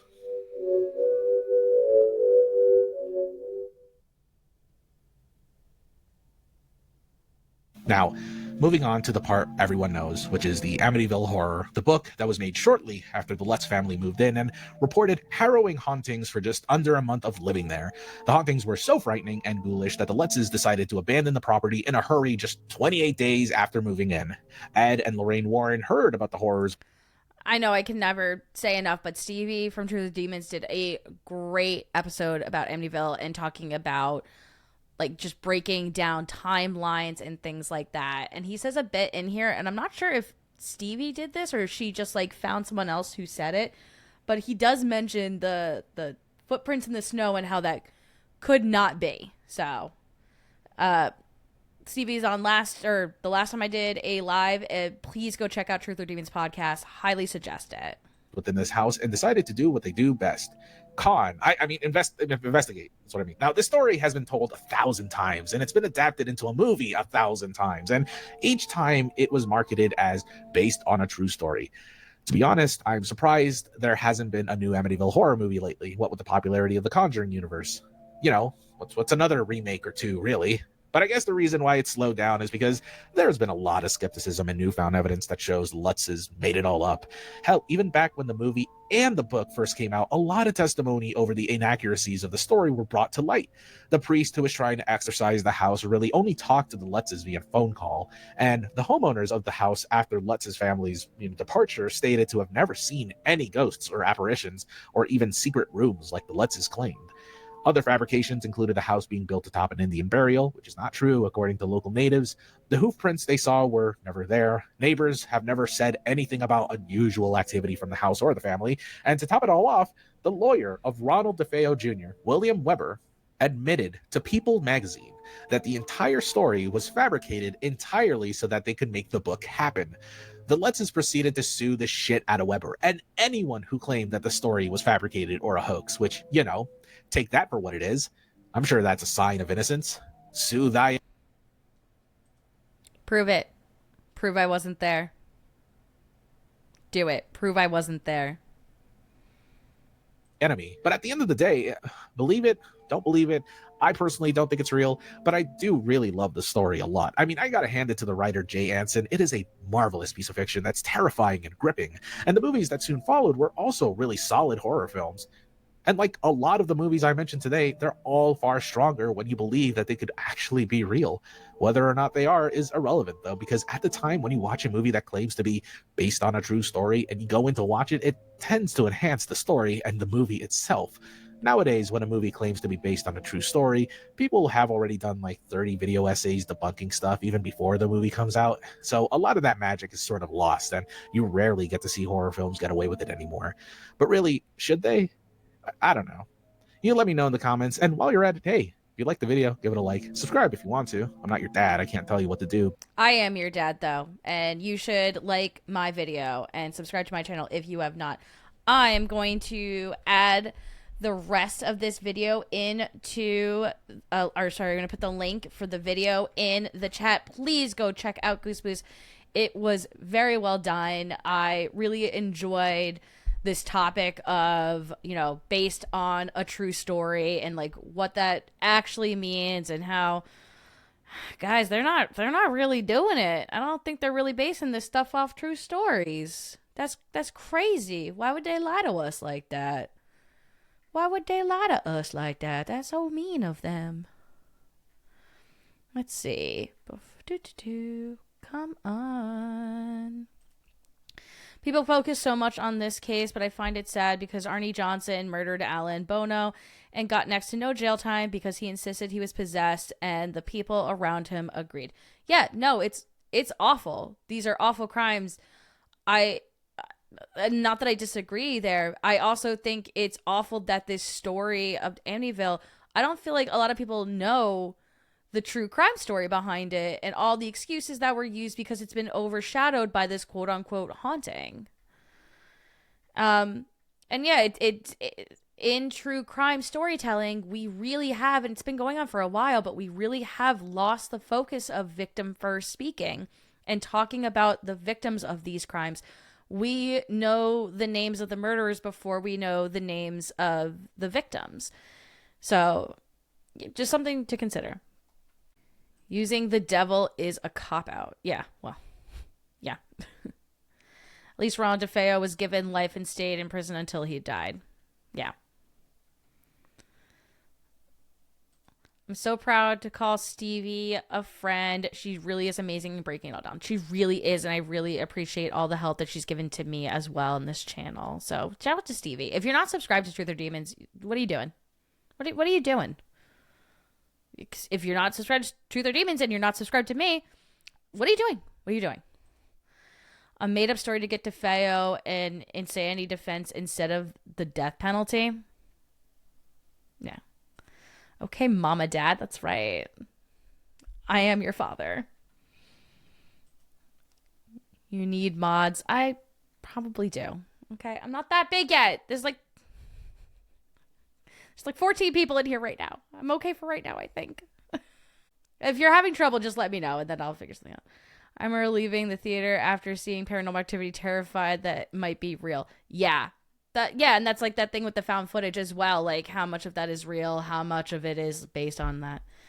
Thanks, Chat and Joan. Heading out. Good night. Good night. Thank you, Jody, for stopping in. I really appreciated it. Joan, when you repost this, the links will be there. Yes, I want to watch Goose Boose 1, but we'll need to link after this. I always put the links. If I watch a video, I always put those links in the description of the repost.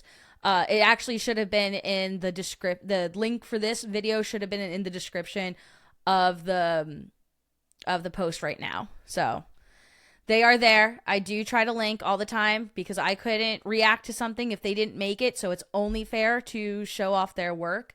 And yeah, go watch Goose Boose. It's really interesting. I am going to check out probably his stuff about Blair Witch and things. I found that really, really interesting. She is an amazing researcher, Stevie. Love Stevie's videos. I do too. We all have that in common.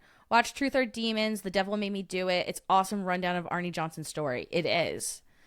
How do you know everyone? I know like no one. LOL. Me? I just talk to people. We can talk. I can introduce you to people. It'd be like a party. We'll do like a little mixer. Little paranormal mixer. Wow, you were streaming again, stopping by to show support. Thank you, Dust. I'm not streaming again. The last one was a premiere. So I usually premiere on Tuesday, or I usually put out a video on Tuesdays, and I've been trying to do a premiere if I have a guest on. And then I also end up doing a live stream on the same Tuesday, and then I repost it the following Tuesday to kind of trick YouTube into thinking that I'm doing more videos than I actually am. Because I get burnt out otherwise, so I'm trying real hard. Trying real hard. What's thoughtful here is how many thought the movie Paranormal Activity was real. Yeah, it's crazy. Get some mods, lady. You get some mods, lady. Okay, I'll think about it. 15, I'm here too.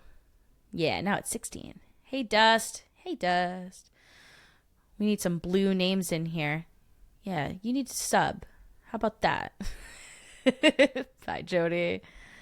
And hopefully a couple of green ones too in the future. I hope so. We'll see. I gotta get my watch hours up. So if you guys want to throw me on the background quietly, I would really appreciate that too. Bono case is an absolute travesty, miscarriage of justice. Thanks. Later, Jody. Yes. And the way The Conjuring 3 portrayed his murder and who he was as a person was despicable. I have not seen anything past the first Conjuring movie, I'll be honest with you. Flario did a really good job coverage of Alan Bono's murder. I'll have to check that out. I'd rather watch them than pay Warner Brothers. Yes, love it. Thank you. Of course, yeah. We'll do a little mixer. I'll introduce you to some people. Well put, Glitter. I thought you called Glitter a grifter because my dyslexia is bad. Okay. Does anybody have any... Oh, hold on. Lady, I've been subbed to you when you had about 40 subs. I know, Mr. Prism. We've been together. We've been together through the good, the bad of the last... November, December, January. The last 3 to 4 months. We've been through it all. And I really appreciate those who were with me when I had 40 subs. When I had 5 subs. I appreciate it a lot. I did get really excited because I was sitting at like 197 for the longest time. And then I got 200 subs like this week. And I was really excited about it. So thank you so much for those of you who have subbed. I really appreciate it. And I look forward to so much more in this coming year. This sounds like so sappy, but I really do. But also just remember, 1,500 by Halloween, and I will watch the Terrifier, which I don't want to do. Well, first I'll make a Discord channel. Or like I'll make a Discord for me and then do that. And then 2, if I get 2,000 or 3,000. I said 3,000. I'm not going back on my word. 3,000 by Christmas, I'll renew my vows with my husband in front of Cocaine Bear. And I'll live stream it. Joan doesn't need subs. She's good enough at weeding out the garbage. Doug, I need subs. Leave me alone. I would never call Glitter a grifter. I didn't think you would. I just have dyslexia. I throw people on quietly for the background when I write, and I will happily do this for you. Thank you, Cray. I really appreciate it.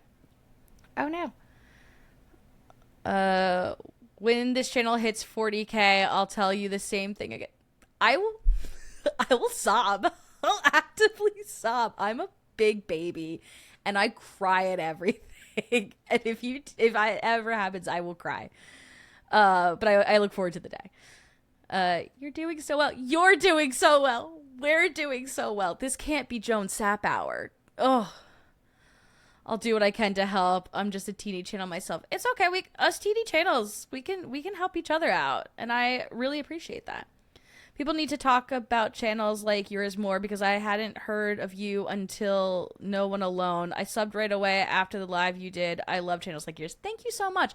And in fairness, I am like new to the scene. Like I only started putting videos out in October, so I'm very new to the scene. I'm just a baby. I'm just a baby. But yeah, I really appreciate all that you guys have done. 3,000, that's right. Sorry, it just makes the page look more impressive. It does. I think you do very well with your videos. I also think you're hilarious, although I think you're more relaxed when you're on other platforms. I think you're more opinionated. I'm opinionated in the comments. because I do think that you need to be nice when you're showing your face and feel welcoming on your platform. But I can get saucy in the comments. So Dust is saying this because after my debunking video, someone left a comment saying that some debunkers were calling people bitches. And like I was going back and forth with a couple people like, who's calling people bitches? What's happening? And I go into Dust's chat like that night, and his live stream rules, and the first rule is don't be a bitch. And I was like, Dust is the one that's getting me in trouble. So I went on there and I told him how I think it's wrong that he calls people bitches, which I really don't. I think there are times if you call someone a bitch, it's misogynistic, but I think for the most, like 90% of the time, it's a non-gendered term of just saying stuff. What Dust said. Jay Karts got very emotional when he hit 30 subs. It was adorable. That's very sweet. Joan, your mother and I are proud to be... Don't do that. I had therapy on Monday. Don't do that. Shout out Dustbuster in the chat. Yes, Dust Productions is great. He was doing a live before this, and I was sneaking in and telling people that they were I wasn't telling people they were jobless. I was saying people act jobless. And if you don't have anything nice to say, maybe you should talk to a loved one face to face instead of sitting in a live stream chat and getting angry about it. That's all I said. That's all I said. That's all I said. We need to stick together, shout out about each other. Yes, of course. And, Para, every time we're in Discord together in Florio, I do try to like your things, and I make sure to watch them, too. I need to get better about commenting, but I am watching the videos. I'm impressed with your research into the unusual and the lore. Thank you very much. I appreciate that. I have a bunch of topics I want to tackle. Maybe I need to do something with it. You should. Start a channel. It's fun. And honestly... Mr. Prism, if you want to do both in like Dutch and in like English, it can only help you, honestly. It's like with a Haunted Horizons. Is that what it is? Adelaide Haunted Horizons. Yes, they had so little sub. I didn't understand it, so I kept bringing them up in lives everywhere. I know I drove people nuts, but then others started doing it too. It's working. Yeah. And like I'll say, like, I know I go into chats and everyone who says hi and says that they appreciated a video, it's a little odd because you're like going into someone's like other, like if you think of a live as like a party, it's like I walk into a party and I'm like, hi everybody, and they're like, oh my god, I love the last party you did, and I get like a little embarrassed because I'm like, yes, but we're here for this person now. And like I understand that's the culture, and I'm just not used to the culture yet. And I really, really appreciate it. So I'm not gonna be like, don't do that anymore. But I will admittedly get a little like embarrassed, but it feels really good to be acknowledged. I'm not gonna lie. What a bitch move. You're a bitch. No need to cause problems when I am on camera. Well, I would never cause problems when you're on camera. I just, sometimes I get a little sassy in the chat. Oh no, you've got to stay polite. Yeah, sometimes. Is biatch better? Yeah, it's perfectly fine. I don't care. Bad no words I don't get too upset with. I don't like to use them like frequently that much. I'm not like a middle schooler that like just learned the word fuck, so I have to say it all the time. But I don't like slurs. Like that's like my one hard fast rule. I do not like slurs. I do not accept slurs. You can use whatever other language you want, no slurs. Heck, I have 50 subs at the moment. I've done jack shit. I need to go sub. I haven't subbed to you. I will sub to you. Dust is still hiding my Subway. Like your sandwich? Boneyard, I know you were in his chat. Is he hiding a sandwich? I'm confused. I'm watching your stuff too. I also need to get better about commenting. I know, it's just like, ugh, it's a lot. Hot girl summer, of course. Every summer's hot girl summer, if you're in it. Yeah, if you have mods, they can share links to members' pages. That is true. Okay, I'll think about it. The thing about mods that like I want to be like really careful with is like I need it to be somebody that like I trust will make the calls that I would make. And I always think that's really hard when like coming on the internet. And I don't know how other people do it, and I should probably ask them. Like I know how to like physically do it. I just need to ask maybe other people how they decide who is their moderators, because I think it's very important that like this person would understand that like I want them, like if something's going down the chat, to like consider the community that I'm looking to build and what that looks like, and like what is okay to let slide, what is like a hard stop and a hard no, and then like what I want to promote and like what I want to do. So yeah, I'll have to think about it. More good stories. The channel Dig It with Raven. She's sciencey, archaeology, and stories. Oh, I will have to check that out. Me either. You will never hear me give a slur to anyone, no matter how ticked off I might get. There's no call for it. Yeah. We have other like bad names for other things. I don't. You don't need to use like a slur. Slurs are no for me. Modding people is hard. Yeah. Beardo made a really good point about mods in his live stream today. Go talk to him. Didn't get to watch his full live stream because I was at work. So I'll have to go check out the rest of his live stream and see. Yeah, it's just hard. And like part of me when I started this was like, oh, I'm going to make it people like I know in person so I can really trust it. But like my friends have lives. My husband doesn't necessarily want to babysit everybody all the time. He wants to go hang out. Like I think he's actually asleep right now because he was tired. So yeah. Can you give us examples of slurs we cannot use? No. Actually, there is a video that went out recently that's called like the history of slurs. You can go watch that. I'm not saying a slur. Go ahead. And if you ever catch me saying something that might be a slur, it's because I don't know it. Like, I don't know that it's a slur, and you should inform me, and then I will, like, practice on changing my language. After my experience, definitely be careful with who you make a mod. Yeah. And, like, Dust, like, you're not the only person that I've seen have, like, experiences with mods that you're like, I really wish they didn't make that call. And, you know, if a mod makes a call and you don't agree with it, like, it looks bad on you, too. So, yeah. I mod for a few people, and they all have different rules and expectations. Find someone you trust and have a conversation. Yeah. I'm just jealous because I've been at it for a year, and you have so much more and then you're so much more entertaining than me. No, you're also very entertaining. Cursing interrupts logic. The moment you cuss or slur, people stop listening to what you're saying and instead get hackles up. Not worth it. I think it depends. I think cursing should be used like salt. So if my conversation's a meal, it needs a bit, but it can be too much.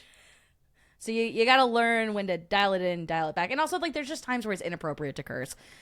If I'm saying something like very serious, then yeah, I don't tend to curse. But like if I am emotionally invested into it, I might drop like a fuck to like really emphasize my feeling. Like, that guy's a fucking dick. That guy, he's a fucking dick. If like he's a serial killer, yeah, I might do that. I'm not. I also don't like when people tell me to not curse when I'm like trying to explain something I'm passionate about. And like I understand I can I can do it excessively, or like there's a potential for that, but like it feels like a way of telling me not to say something, and I'm like, I gotta say it. I'm gonna say it. Same if it hurts someone with something I've said, I'd like to know so I can change. Yeah. I'm like my mom. If you hear me toss out an F-bomb, it means things are bad, and I realize it and step away. I can't reasonably, if I'm angry, I'm doing that. I mean, I curse a lot. But I try to be not excessive. Dust feeds me Subway sandwiches as payment for being a mod and lets me sleep in a cage. I'm not going to kink shame. Have fun. Fear me too. I know you're talking about fear, but I like to think that you're saying you should also be scared of me. Joan has been at this game for a while. This is just the relaunch of Joan. Yes, that is true, but that's part of my lore that we're not going to share today, Doug. We're not going to talk about that. But yeah, I've podcasted before. I'll sub to y'all right now. You should. They're great. Blitzers like going after people in their ethnic background or the way they look or even dress. I will never make a comment about it, even if I don't like it. Yeah. I mod for a true crime lawyer and one of two others. Cool, Julie. How is that? You rock. He does rock. Boneyard, do they throw the sandwiches at you? Does Dust throw them? Does he place them nicely? I think the younger generation curses far more than the older because they don't see it like we were raised to see it. Like where I live, the F word to them isn't bad to say. It blows me away. I would say the F word's still bad. Like I grew up in a house where like shut up was a curse. Because it was rude. Like I didn't have the distinguishing between that, but like I was also born and raised in New Jersey. Like you're gonna hear cursing a lot. As I've mentioned before, I would even say like excessive cursing like offends me. I would say it's not pleasant to my ears, but like not offended. It doesn't make my moral sensibility feel any which way. I don't mean to be emotional, but I love you guys. Bring it in. What is going on? Oh my God. When someone tells me not to curse, it makes me want to curse more. Yeah. And I go, fuck that. I one time had a person ask, and this was, before, this is a relaunch of this podcast, but when this podcast like originally was airing back in like 2017, I once had like a lady ask me, do you guys curse on the podcast? And I was like, yeah, it's marked explicit. And she's like, I can't listen to that. Can you not find a way to use better language? Didn't even listen to it. Didn't even listen how much I curse. And I was like, no, I'm an adult. I vote and I pay taxes. I'm going to say fuck if I want to. And that's the kind of feelings I have about it. You need to talk with your mods and be clear with what you expect, what you will allow, and what will get someone kicked out right away. Yeah. Sub to you, Mr. Prism. Yeah. Get it. It's funny, I don't mind when it's done unless it's every other word. Yeah, no, it can be excessive. And it's just annoying to me then. I'm like, come up with something. Got a call from myself. Bye, Sage Rat. Have a great night. We're gonna wrap up here soon too, because I am getting sleepy. See you around. That's what my dad would say when my mom would yell, Michael T, watch your damn mouth. So like my grandparents were very Catholic. I shouldn't say very Catholic. They were Catholic, and we you can't take the Lord's name in vain. So it was never like Jesus Christ. It was Jesus, son of Mary and Joseph. And sometimes I'll just go, son of Mary and Joseph. And it makes me giggle now because it feels really silly.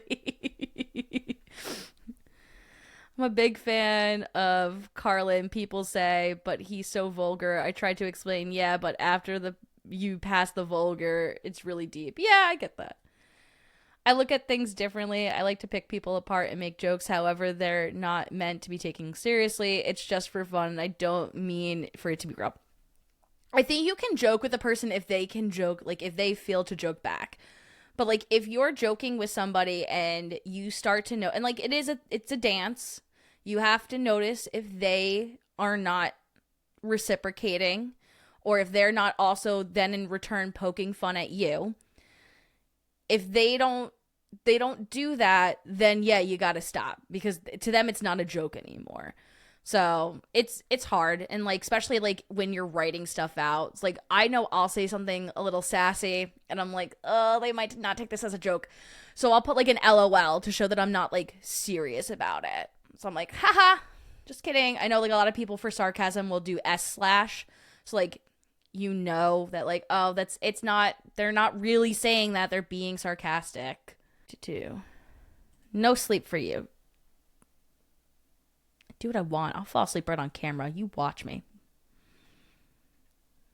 Note to self, never curse in Dutch. People might think I'd so many demons. I mean, probably, honestly. I don't like when people act like they are Tasha's.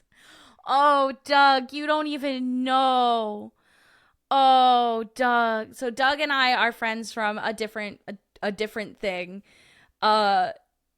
You don't. I'll have to text you later. Something is happening within this niche that like what you said is like way too on point for today specifically. Yeah, I've typed and deleted like 33 jokes during this live. Yeah. Keep those in the drafts. Don't curse in Quebec. People will think you're Antichrist. Trust me on this. Oh. I can't say like mad. Like the French word for fuck. Okay. On that note, that being said, I'm getting sleepy, guys. Does anyone have any final things they'd like to mention to me? I will give you 5 minutes, and then I gotta go to bed. I'm very tired. I'm very sleepy. And I have work in the morning because I gotta pay my mortgage. Because even though someone talked about sharing me, and I took that as sharing my mortgage, no one has stepped up to the plate yet. So I guess I'll have to share my mortgage with my husband, as God intended. Use religious articles as curse words. That's kind of funny. I will tell Justin I miss him. When Doug says Justin, he's not talking about the paranormal monkey. I mean, he might be, but I don't think he is. He's talking about my husband, who is also named Justin. And Justin, the paranormal monkey, is not my husband. They are two separate people. I just want to be very clear. Okay. I won't. That's actually good to know. I don't know. I might go to Germany at some point. I don't know if hobnob is something I would say. While in Germany. Snakes don't wear sweaters because they don't have arms. Wow. That was a strong message. Snaps. That was a strong message.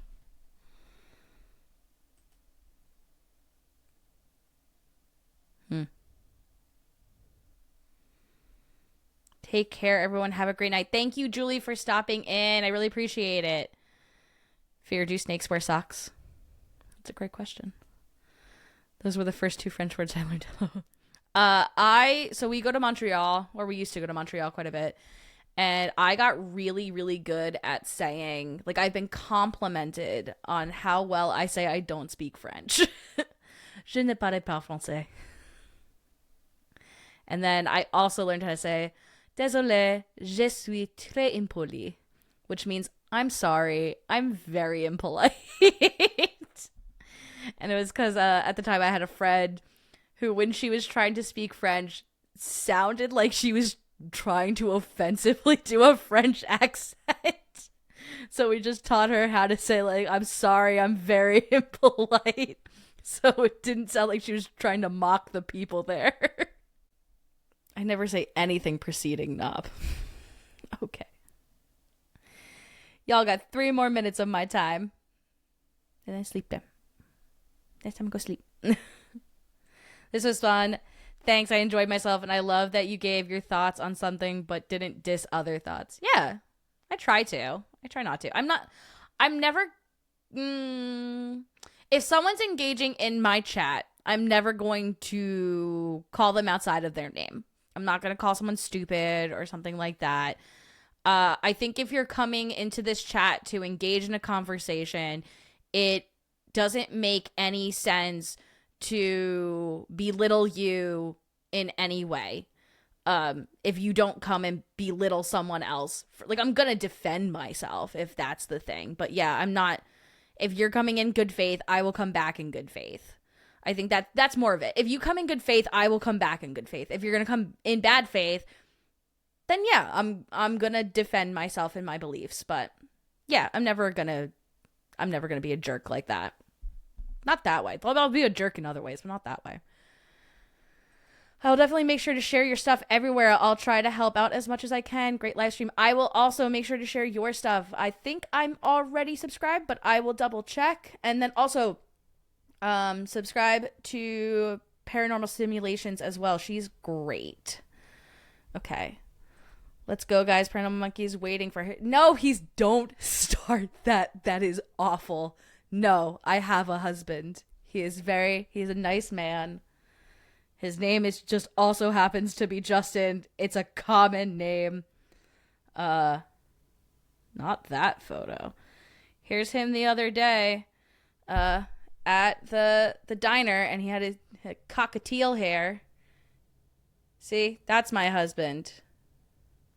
He doesn't look like Justin at all. How do we know Joan doesn't have a long distance relationship with the monkey man? You know from this. That's how you know.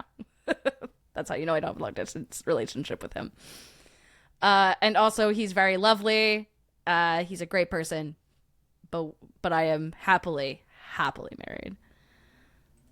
I might do some foot streams, just game while my feet are on stream. Okay, Doug, I will sub for that. I'll sub for your feet streams. I'll do it. Take one for the team. But he does look like a Justin. He does look like a Justin. That is correct. He's just not the Justin we all know in this area. Sorry, I started this. You better be, because it's going to seem like I'm a real freak if the day after my video with him comes out and everyone's starting rumors about tits and ass, because we know that gets us all in trouble in this community. Just fact checking. Okay, perfect. It is 11:20 my time. I need to get a calculator. Ooh, can you play Power Wash Simulator while you're doing that? I feel like that will be the ASMR that I need in my life. On that very disgusting note, I'm going to leave you all. Remember to pay your rent. Don't be a freeloader. Make sure to like. Also, on this podcast, we offer 10%. 10% of what? Well, you could get 10% more. You could get 10% more based on a real story. You could get 10% more haunted by a ghost. Or you could get 10% less likely to see Doug's foot stream. But you won't know until you either like, comment, or subscribe, or you can do all three and get 10% for each of them, which will be 30%. It builds on each other. I would just like to say good night, everybody. Have a great night. Be safe. Bye.